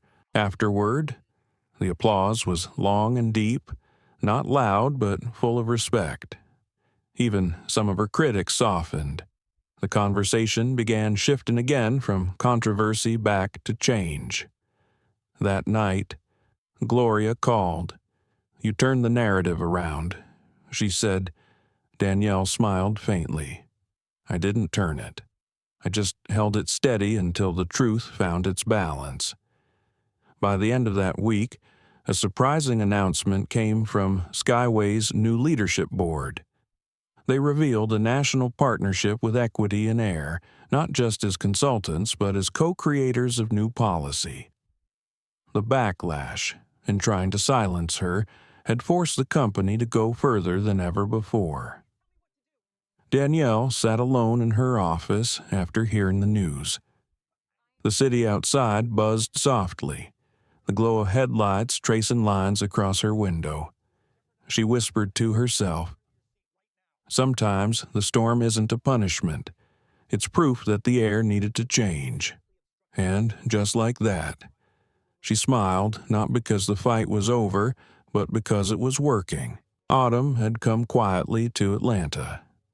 The leaves along Peachtree Street glowed in deep reds and amber golds, and the air carried that soft coolness that hinted at change. Inside her office, Danielle Carter sat by the window, a cup of tea steaming in her hands. The noise of the city below sounded distant, softened by the hum of her thoughts. It had been months since that flight, months since her name had first become a symbol. Yet, every day, the world seemed to find new ways to make her story feel alive again. Her nonprofit, Equity in Air, had grown faster than she imagined. They now had chapters in 6 major cities, teams working on data reports, and partnerships across industries. The movement had taken a life of its own. But with growth came exhaustion. Every new initiative required her attention. Every public appearance brought another round of scrutiny. Danielle had become the face of something far bigger than one injustice. And though she carried it with grace, some nights she still wished she could go back to just being Danielle, the quiet woman who wanted to read her book in peace on a plane. That morning, Maya entered her office holding a stack of folders. "We got confirmation," she said with a smile. "Skyway has agreed to fund the first scholarship program for underrepresented aviation students." Danielle raised her eyebrows. Pleasantly surprised. "That's a big one. Did you ever think we'd see this day?" Maya grinned. "Honestly, not in this lifetime." Danielle laughed softly. "Well, maybe we're finally catching up to the right one." But before she could celebrate, her phone rang. It was Gloria Pierce. Her voice, usually calm, carried a slight edge. "Danielle, I need you to see something," she said. "I'm sending it over now, within seconds." Danielle's screen lit up with a video link. It was grainy cell phone footage, taken inside a small regional airport. A black family, parents, and a young boy were being told to move from their seats by a flight attendant. The words were eerily familiar. "We need you to switch for another passenger." Danielle's hand froze midair. "Not again," she whispered. "It's trending already," Gloria said, "and they're tagging equity and air in every post. People want you to respond." Danielle exhaled deeply. "Then we will." By that evening, she stood in front of a small team of volunteers at her office. The footage now had millions of views. The airline in question wasn't Skyway this time, but another major carrier. History, it seemed, was repeating itself faster than anyone expected. "This isn't just about one company anymore," Danielle said, her tone calm but firm. "It's about an industry that keeps treating fairness like an upgrade instead of a right. We've pushed one airline to change. Now we show the others what accountability looks like." Her words carried the weight of experience, the kind that didn't shout but still made the room go silent.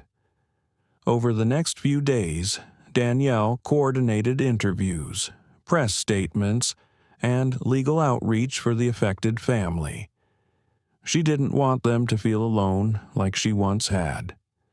Her voice had become their bridge, a voice that demanded not just apology but reform. A few nights later, she appeared again on national television. The host began. "Ms. Carter, people are calling you the conscience of modern air travel. How does that feel?" Danielle smiled faintly. "Titles don't change much. What matters is that people are finally listening. But listening isn't the same as changing.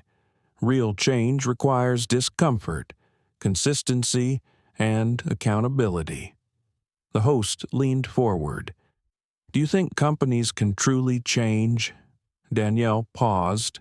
"They can, if they want to, but change doesn't happen when you protect your image. It happens when you protect your people." Her response went viral overnight. Quotes from that interview appeared across headlines and social media feeds. Even those who once doubted her began to see her message differently. Behind the scenes, Skyway executives were preparing to make a bold move. Richard Collins, the same CEO who once stood in front of reporters to apologize, reached out again. "We want to sponsor a national conference," he said, "not just to save face. We want to lead by example, and we want you to host it." Danielle hesitated at first. "I'll do it," she said finally, "but this can't be a corporate showcase. It has to be real, a space where stories are told, where truth isn't dressed up for cameras." Richard agreed. And so, weeks later, The first National Equity and Air Summit was announced. It would take place in Washington, D.C., bringing together airline leaders, government officials, and travelers with lived experiences of discrimination. The day of the summit arrived under a gray sky. Inside the convention center, the energy was electric. Large banners displayed the slogan of Danielle's movement, "Dignity is not optional." Reporters filled the aisles, cameras rolling as attendees shared their stories. When Danielle took the stage, the room fell quiet. She wore a simple navy suit, her voice steady as she began. "A few months ago, I was just a passenger who refused to move. I didn't know that moment would move the world. But here's what I've learned. Change doesn't start with outrage. It starts with responsibility. And responsibility means we all have to look at where we've been silent." As she spoke, images of real people played behind her on a screen. Families, flight attendants, passengers of every background, some smiling, some crying, all part of the same story. Today isn't about blame. Danielle continued, it's about building something better, because if we can change the way we treat each other in the sky, maybe we can start changing the way we treat each other on the ground. The applause was long and heartfelt. Even Richard Collins stood, clapping with genuine emotion. In that moment, Danielle realized that what had begun as pain had become possibility. After the summit, as the crowd dispersed, Danielle stepped outside into the cool evening air. Gloria joined her, hands tucked in her coat pockets. "You know," Gloria said, "when this all started, I thought we'd just get an apology. But you built a movement." Danielle smiled softly. "I didn't build it alone. Every person who spoke up built it with me." They stood there in silence for a while, watching the sun sink behind the Washington skyline. The air felt lighter somehow, as if the world had exhaled a little. Later that night, back in her hotel, Danielle checked her email one last time before bed. There was a message from a young woman named Leah, an airline employee. "Ms. Carter, I was part of the training program you created. Before, I didn't realize how much bias shapes our behavior. I see it now. I changed because of you. Thank you for teaching me to see." Danielle closed her eyes, letting the words settle in. It wasn't about being right. It was about being heard and helping others to see what fairness could look like. She walked to the window, looking out at the city lights below, and whispered to herself, "This is how it starts. Not with anger, with awareness." The reflection in the glass showed a woman who had faced storms and still chosen grace. For the first time in months, she felt truly still, the kind of peace that comes when purpose and pain finally find their balance. It was nearly midnight when Danielle Carter finally closed her laptop. The city lights of Atlanta flickered beyond her window, painting reflections across the polished surface of her desk. The past year had felt like an entire lifetime compressed into months, one flight, one confrontation, one decision that changed everything. And now, as the world quieted around her, she could finally hear her own thoughts again. Her office was filled with reminders of what had been built from that moment of defiance, framed newspaper articles, letters from supporters, and photographs from the first Equity and Air Summit.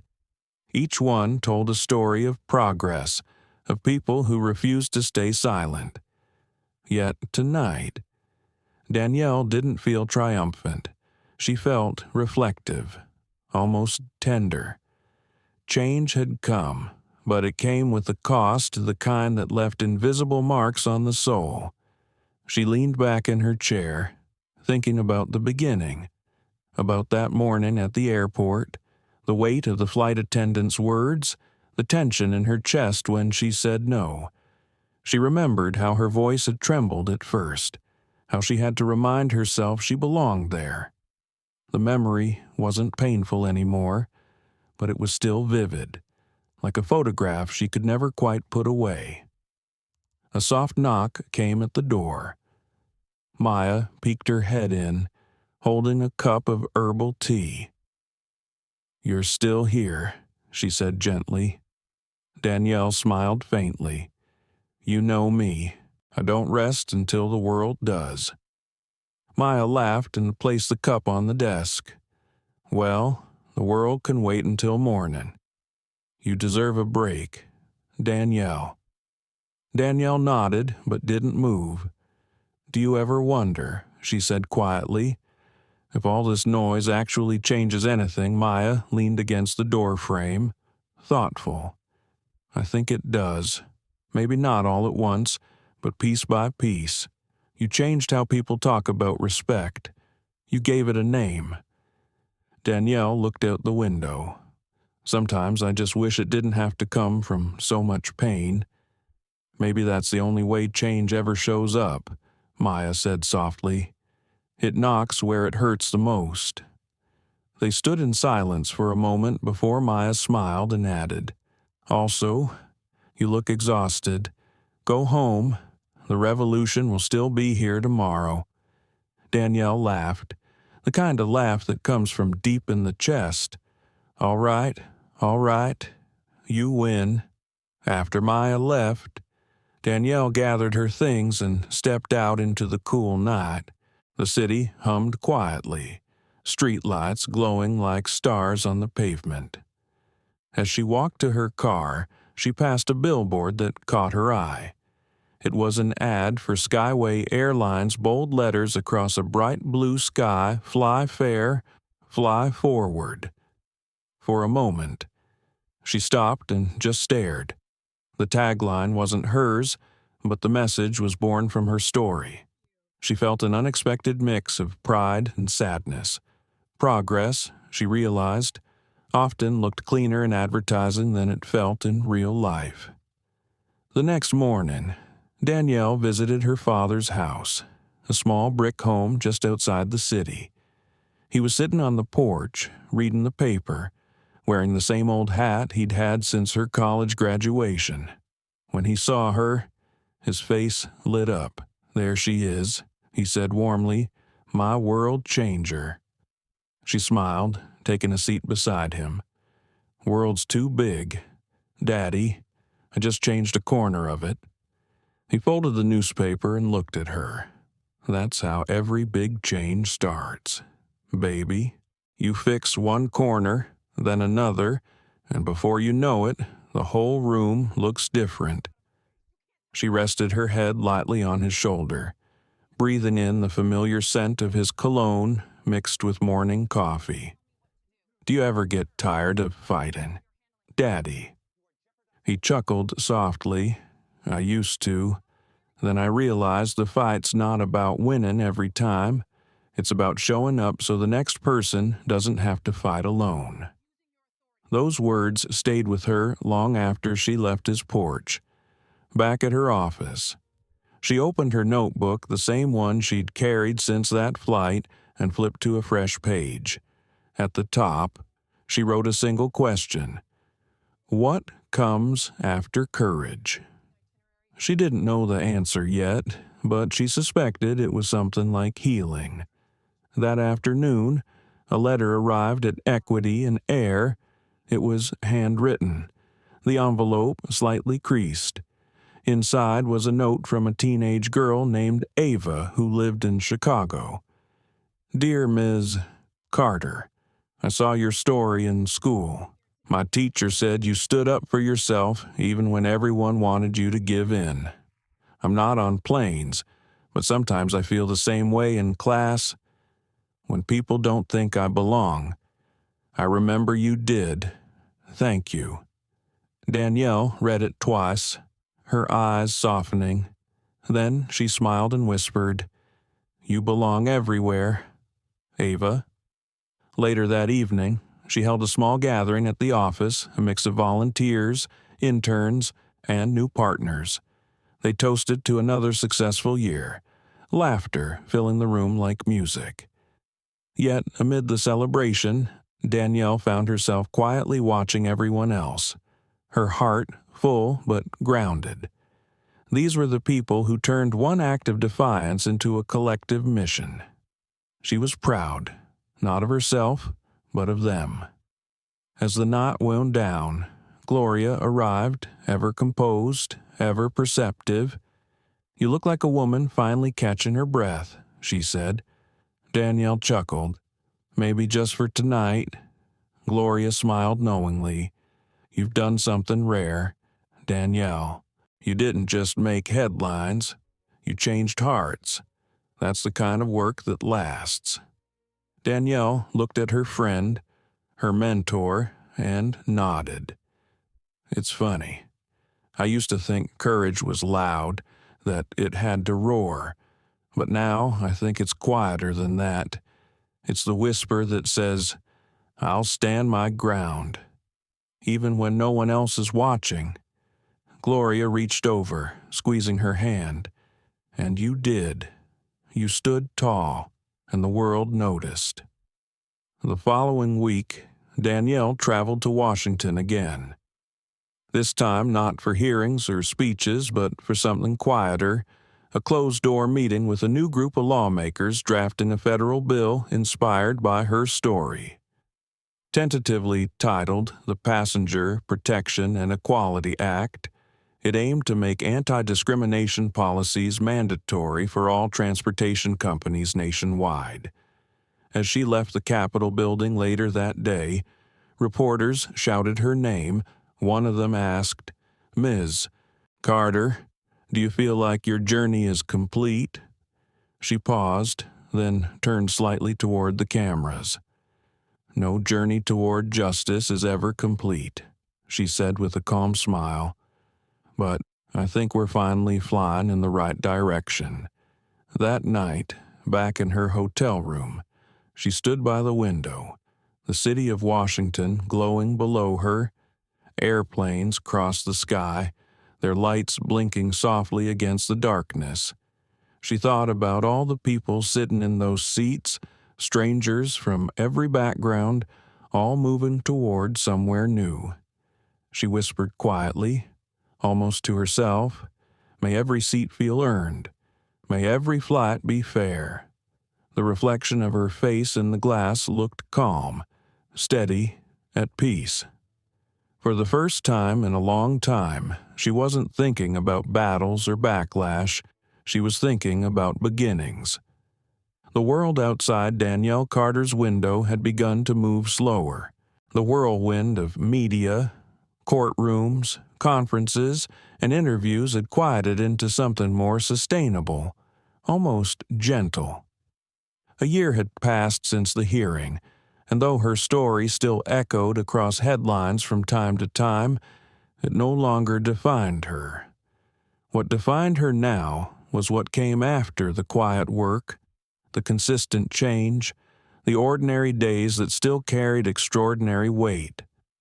It was a Tuesday morning when Danielle walked into the new headquarters of Equity in Air.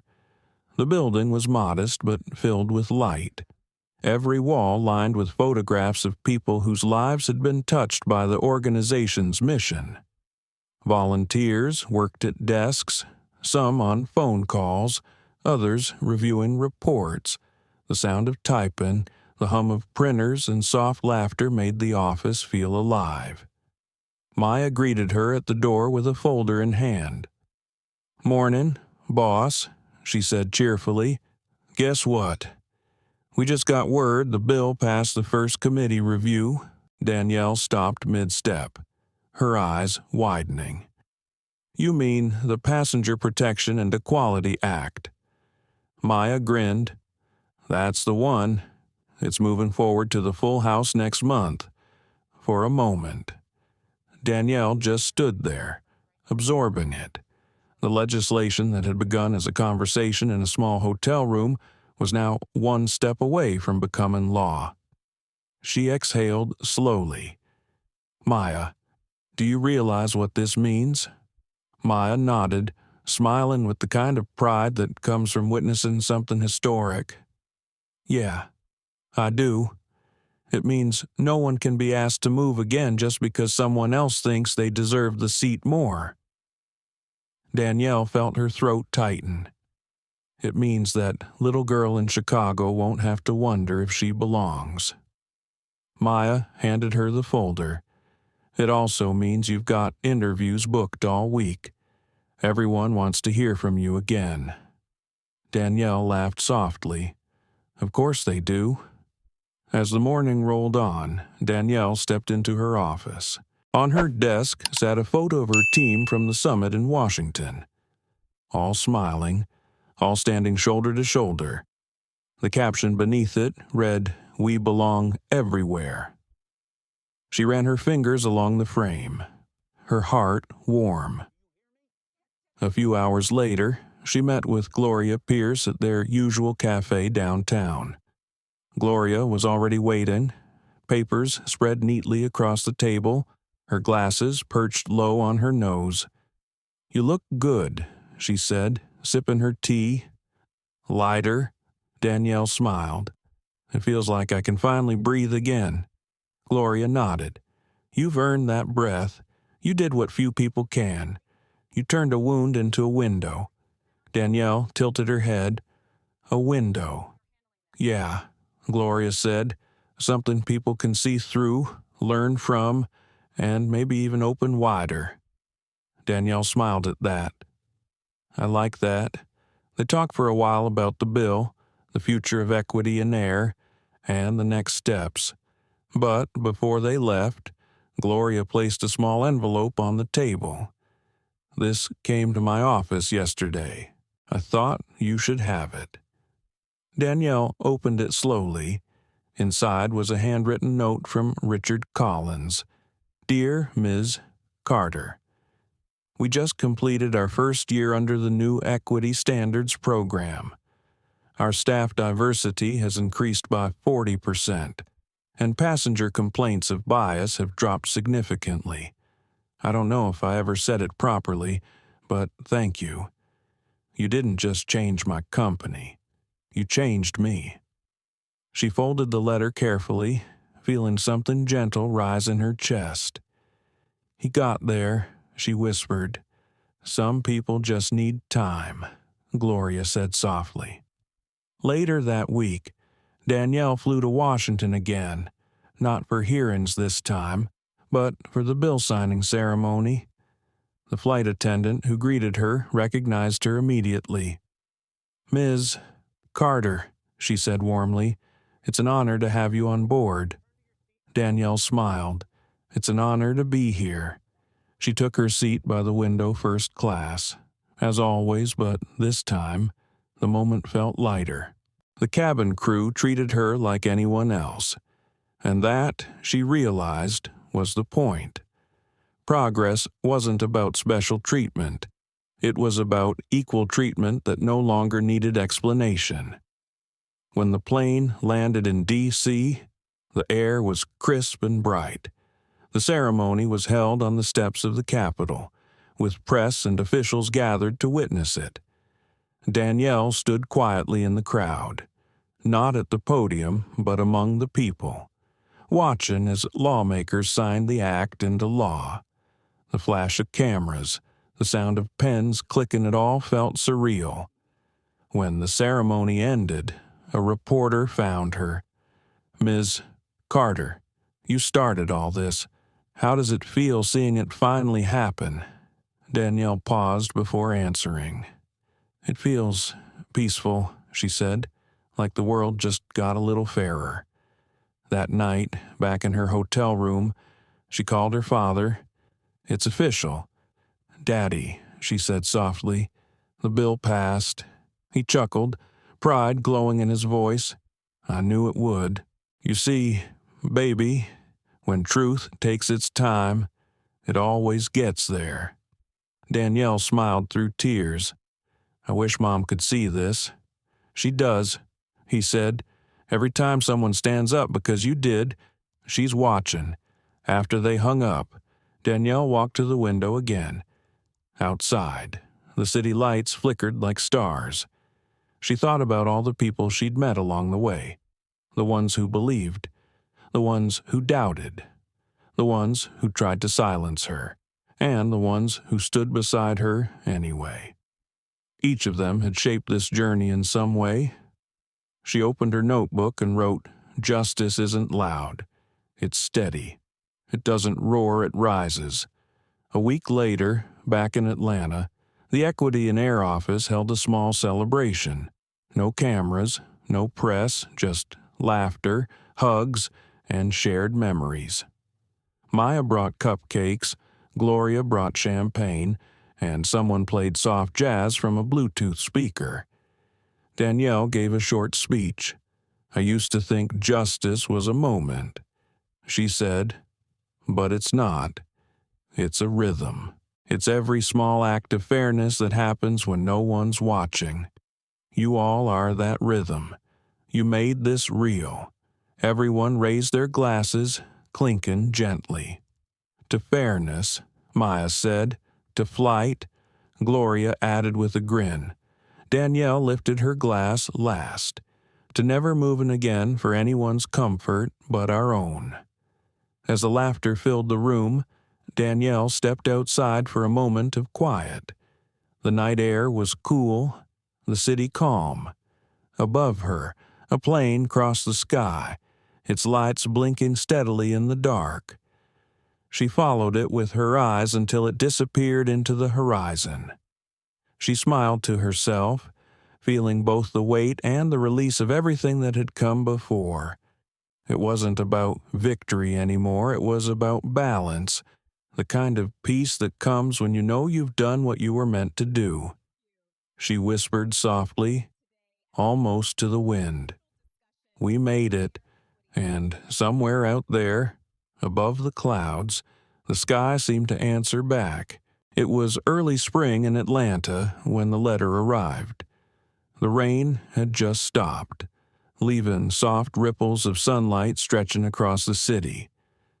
Danielle Carter was in her office at Equity in Air, sipping coffee and reviewing plans for their next partnership initiative. The morning had started quietly, emails, meetings, the usual rhythm of progress. She didn't know that one envelope sitting in the stack of mail on her desk would open another chapter she hadn't expected. Maya came in, holding the stack. "You got a lot today," she said with a grin. "Invitations, thank you notes, a few requests for interviews, and this one looks kind of personal." She handed over a cream-colored envelope, its edges slightly worn, addressed in careful handwriting. "To Ms. Danielle Carter, Equity in Air Foundation." Danielle turned it over in her hands. No return address. The handwriting looked deliberate, almost old-fashioned. She opened it slowly, unfolding a single sheet of paper. "Dear Ms. Carter, my name is Mark Jensen. I don't expect forgiveness. I don't even know if I deserve to write this, but I need to tell you what I should have said long ago." The name froze her. Mark Jensen, the former supervisor from Skyway, the man who had ordered her to switch her seat, the man whose voice had once carried the power to humiliate her in front of a plane full of strangers. Her hands trembled slightly as she continued reading. "When the company fired me, I told myself I was the victim. I told myself I was just following rules. But the truth is, I wasn't following rules. I was following comfort. I was protecting the world as I understood it, a world that kept people like you on the edges, even when you'd earned the center. I've spent this past year doing something I never thought I would, listening. I've attended the equity sessions your foundation sponsored. I've talked to people I used to ignore. I've learned that silence is its own cruelty. You said once that change starts when we stop pretending. I stopped pretending. Miss Carter, I'm not the man who called security that day. I don't know who I am yet, but I'm trying to find out. Thank you for standing your ground. It cost you something, but it gave the rest of us a chance to change. I hope one day I can look you in the eye and apologize in person. Sincerely, Mark Jensen. Danielle set the letter down and just stared at it. For a long moment, she couldn't move. The room felt still, her thoughts moving slowly, deliberately. Forgiveness was a complicated word, heavy and delicate all at once. Maya watched her silently. Is that? Danielle nodded. It's from him. Maya hesitated. Do you want me to file it away? No. Danielle said softly. I'll keep it for the rest of the day. The letter sat beside her, untouched but impossible to ignore. Between meetings and calls, her eyes kept drifting toward it. She thought about how many times she had replayed that flight in her mind, the humiliation, the tension, the moment she said no. And now, here was a man who had embodied that moment, writing words she never thought she'd hear. That evening, she took the letter home. She made tea, sat by her window, and read it again, slowly this time. There was no grand apology, no poetic redemption, but there was honesty, raw, unvarnished, human honesty, and somehow that mattered more than anything else. She thought about calling Gloria, but decided against it. Some things needed to be felt before they were discussed. Instead, she picked up her journal and began to write. Forgiveness doesn't erase the wound, she wrote, but maybe it changes the way we carry it. Maybe it lets us stop bleeding and start breathing again. The next morning, Danielle asked Maya to reach out to Skyway's corporate office, see if they can get a message to Mark Jensen. She said, tell him I'll meet him, one time, off the record. No cameras. 2 weeks later, they met at a small cafe outside Atlanta. Danielle arrived early, dressed simply in a navy blazer and jeans. She sat by the window, her tea steaming beside her. When Mark walked in, she almost didn't recognize him. He looked older, not in years, but in the way people look when they've carried something heavy for too long. He paused at her table, uncertain. Ms. Carter, Mr. Jensen, she said, her voice calm but even. Sit, please. He sat, hands clasped tightly together. For a moment, neither spoke. The silence wasn't awkward, just full. I didn't think you'd come, he said finally. I didn't think I would either. Danielle replied. He gave a nervous laugh. I don't know how to start. Start with the truth, she said gently. He nodded, taking a breath. I was wrong. Not just that day, but for years before it. I saw things, said nothing. I treated people differently and called it policy. I didn't realize how much of myself I'd given away to stay comfortable. Danielle listened quietly, her expression soft but unreadable. And now I'm learning to be uncomfortable, he said, to sit with what I did. I can't fix it, but I can't hide from it anymore. She nodded slowly. That's something most people never do. Mark looked down at his hands. I wanted to say thank you. You had every right to hate me. Instead, you built something that helped people like me see ourselves. That's more grace than I deserve. Danielle took a long sip of tea, then looked him in the eye. Grace isn't about deserving. It's about choosing who we want to be after we've been hurt. For a moment, Mark's eyes glistened. I'll never forget that day. Not because I lost my job, because I saw what fear does when it wears a uniform. I just wanted you to know I'm sorry." She nodded, her voice quiet, apology accepted. They sat for a few minutes longer, exchanging a few words about life, about change, about the long, slow process of unlearning. When they finally stood, Mark hesitated, then extended his hand. Danielle shook it, firm and steady. As he walked away, she felt something shift inside her. Not relief, not closure, but a kind of release. She had carried that moment for so long, and now she could finally set it down. That night, she called Gloria and told her everything. "You met with him," Gloria said, surprised. "I did," Danielle replied. "Was it worth it?" Danielle looked out her window, watching the city glow softly beneath the moonlight. "Yes," she said, "because forgiveness isn't about letting them off the hook. It's about setting yourself free." Gloria was silent for a moment, then smiled softly through the phone. "You've come a long way, Danielle." "Yeah," Danielle whispered, "and I think I'm finally home." The next morning, Danielle placed the letter back in its envelope and tucked it into her journal, not as a memory of pain, but as a symbol of growth. She smiled, thinking of something her father once said, "You can't fly higher if you're still carrying old storms." And as sunlight filled her office, Danielle Carter knew she was finally flying free. The auditorium lights dimmed slowly as the crowd settled into silence. Danielle Carter stood backstage, her heart steady, her breath calm. It had been almost 3 years since the flight, but tonight wasn't about that moment.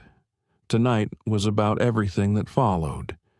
She was about to deliver the keynote address at the National Leadership Summit, where business leaders, educators, and community advocates had gathered to celebrate the progress of equity initiatives nationwide. The host's voice echoed across the room, smooth and confident. "Please welcome the woman whose courage reshaped the skies and inspired a movement, Ms.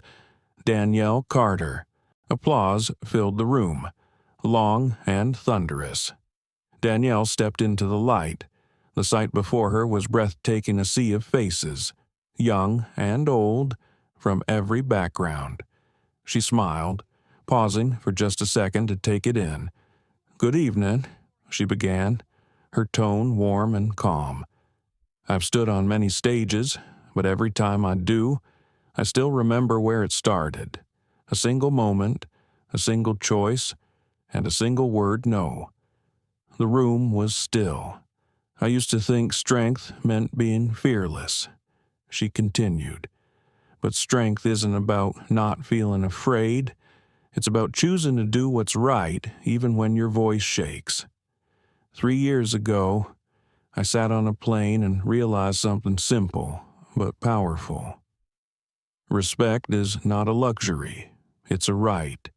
Dignity isn't earned by how we look, what we wear, or what we do.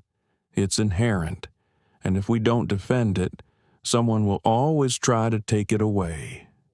She paused, letting her words hang in the air.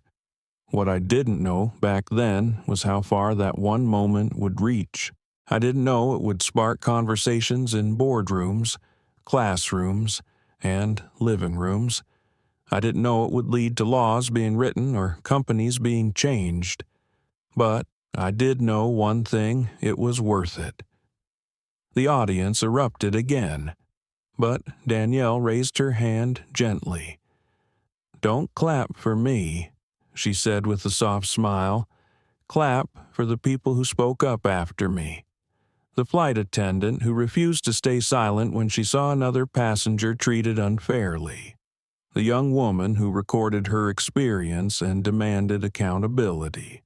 The father who taught his daughter that respect starts at home. This is their story as much as it's mine. Her words carried through the hall, reaching every corner. She told stories of transformation, how airlines began implementing diversity audits, how universities started teaching empathy as part of leadership courses, how a new generation was growing up unafraid to challenge bias wherever they saw it. Then she said quietly, "Legacy isn't what we leave behind. It's what we build into others." As she spoke, the large screen behind her displayed photos of employees in training sessions, community volunteers, and children from the scholarship fund her organization had founded. The images shifted to a group of new pilots in uniform young, diverse, confident. "Meet the first graduating class of the Skyway Future Flight Program," she said. "They're the reason I still believe in change." After the event, Danielle stepped off stage to a flurry of congratulations. Maya found her first, beaming. "You did it again," she said. Danielle laughed softly. "We did it. Maya, always we." Gloria appeared next, elegant as ever, with her cane tapping lightly against the marble floor. "That speech," she said, "you've turned pain into poetry." Danielle hugged her. "You taught me how." Later that evening, after the crowds had dispersed and the lights dimmed, Danielle returned to the empty stage. She sat in the front row, letting the stillness wrap around her. She thought about how different her life had become, how something so painful had unfolded into something so purposeful. Her phone buzzed. A notification from Equity and Air's social media account. A video from a small-town high school in Texas had tagged her foundation. She tapped play. The screen showed a classroom of teenagers giving a presentation about the Passenger Equality Act. One of them, a girl with braids and bright eyes, spoke confidently to her classmates. When Ms. Carter said no, she didn't just keep her seat. She gave all of us one, too. Danielle's lips trembled into a smile. Tears filled her eyes. But they weren't sad tears. They were the kind that come when you realize something you started no longer belongs to you. It belongs to everyone it touches. A week later, she visited a small airport in Alabama, where the first Equity and Air Training Center had just opened. The walls were covered with murals painted by local artists, images of women, men, and children of every race standing together beneath open skies. At the ribbon cutting, a young trainee approached her nervously. "Ms. Carter," he said, "I just wanted to say thank you. I used to think there wasn't space for someone like me in aviation, but now I see myself here." Danielle shook his hand and said quietly, "Then I've done my job." That night, she sat in her hotel room, journaling by lamplight. Her notebook had become a reflection of her journey filled with notes, sketches, quotes, and thoughts she hadn't shared with anyone. She wrote, "Legacy is not the applause.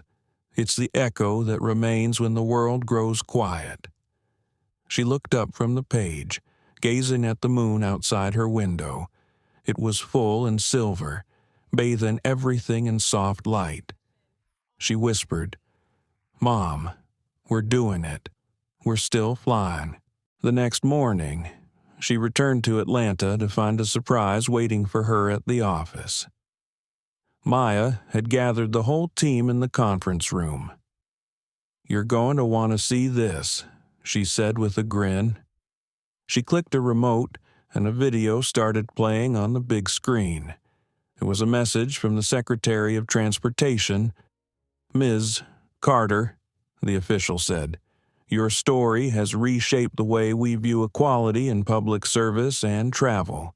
In recognition of your work, we're pleased to announce the establishment of the Danielle Carter Award for Ethical Leadership, to be presented annually to those advancing inclusion and justice in the workplace." The room burst into applause, cheers, and even a few tears. Danielle was speechless for a moment, her hand pressed against her heart. "I don't know what to say," she murmured. Maya smiled. "Say what you always say." Danielle looked at the faces around her, people who had walked beside her through the storm. "Then I'll say this," she said softly. "We did this together. This award doesn't belong to me.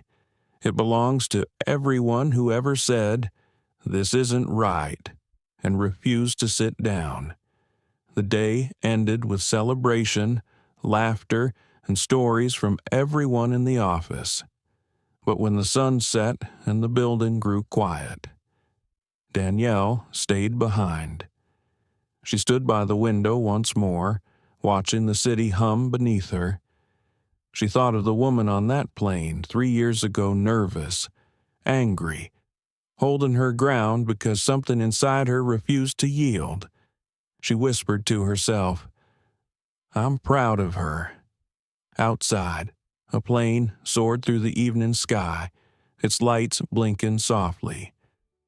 Danielle followed it with her eyes until it disappeared into the horizon, her reflection merging with the stars beyond the glass.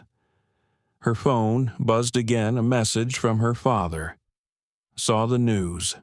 Baby, your mama would be proud. You're building wings for everyone." Danielle smiled, her heart full.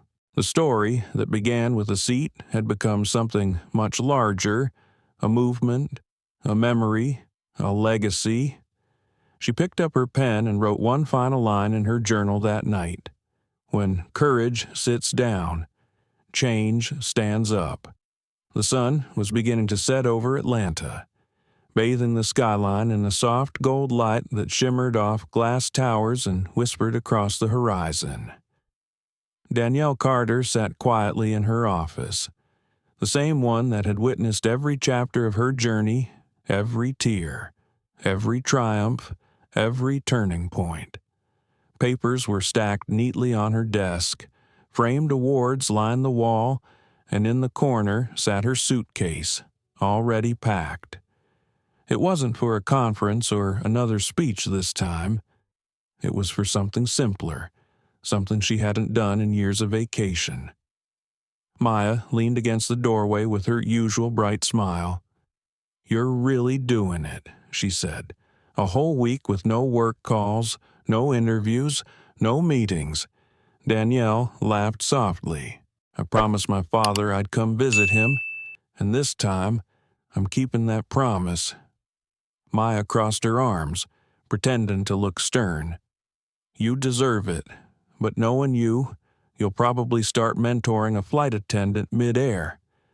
Danielle chuckled. "No, not this time.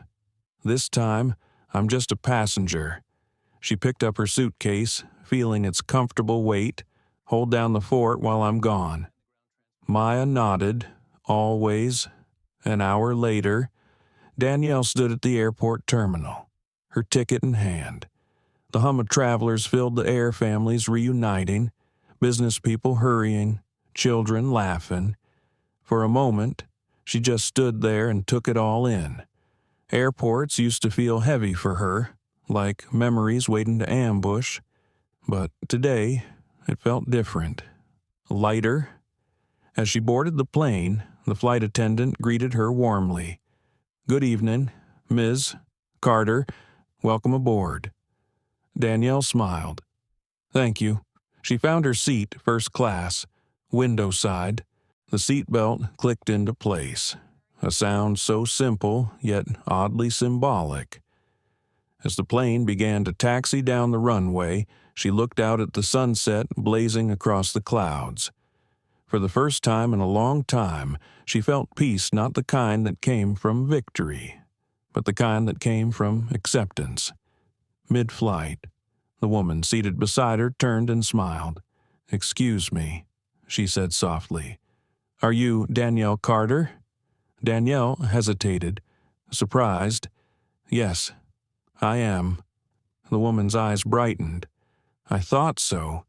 I just wanted to say thank you.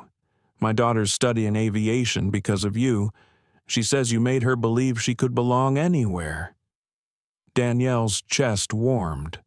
"That's beautiful," she said. "Tell her I said to keep flying." The woman smiled. "I will." They exchanged a few words before falling into a comfortable silence. The hum of the engines filled the air like a lullaby. Danielle leaned her head against the seat, gazing out the window. The clouds looked endless, soft, almost like they were holding her.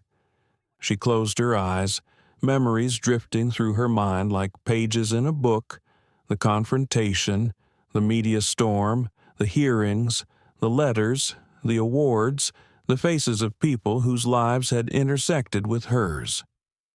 When the plane landed, Danielle stepped into the familiar warmth of her hometown. Her father was waiting just outside the gate, his smile as wide and steady as ever. "There's my girl," he said, wrapping her in a hug. "Hey, Daddy," she whispered into his shoulder. "I missed you. I missed you more," he said, pulling back to look at her. "You look peaceful. Took you long enough." They drove home through quiet streets lined with oak trees, the air filled with the sound of cicadas. At the house, her father had cooked her favorite meal, fried catfish, collard greens, and cornbread, the kind of food that tasted like home, like memory. As they ate, he asked, "So, tell me, Ms. Big Shot, what's next?" Danielle smiled. "Honestly, I don't know. And for once, that doesn't scare me." He nodded. "Good. Sometimes not knowing means you're finally free to live." After dinner, they sat on the porch, the night breeze gentle, fireflies dancing across the yard. Danielle looked up at the stars, feeling small but steady. "Daddy," she said, "do you ever think about how one moment can change everything?" He chuckled. "Every day. But you know what I've learned. It's not the moment itself that defines you. It's what you do after it." She leaned her head against his shoulder, smiling. "Yeah," she whispered, "it's what you do after." The next morning, Danielle woke to sunlight streaming through the curtains. Her father was already in the kitchen, humming to himself. She poured coffee and stepped outside barefoot, feeling the cool porch wood under her feet. Across the street, a little girl rode her bike, her laughter echoing through the morning air. Danielle smiled to herself. For the first time in years, there was no agenda, no urgency, just presence. Later that week, she visited her mother's grave, bringing fresh flowers. She knelt down, brushing leaves off the headstone. "Hi, Mom," she said softly. "We did it. You'd laugh if you saw it all. People still bring up that flight, but it's not about the plane anymore. It's about what came from it." She paused, touching the stone gently. "I think I finally understand what you meant when you said to choose peace, even when the world gives you noise. I think I've found it." The wind blew softly, carrying the scent of rain and magnolia blossoms. She stayed there for a long time, just breathing, letting the quiet fill her.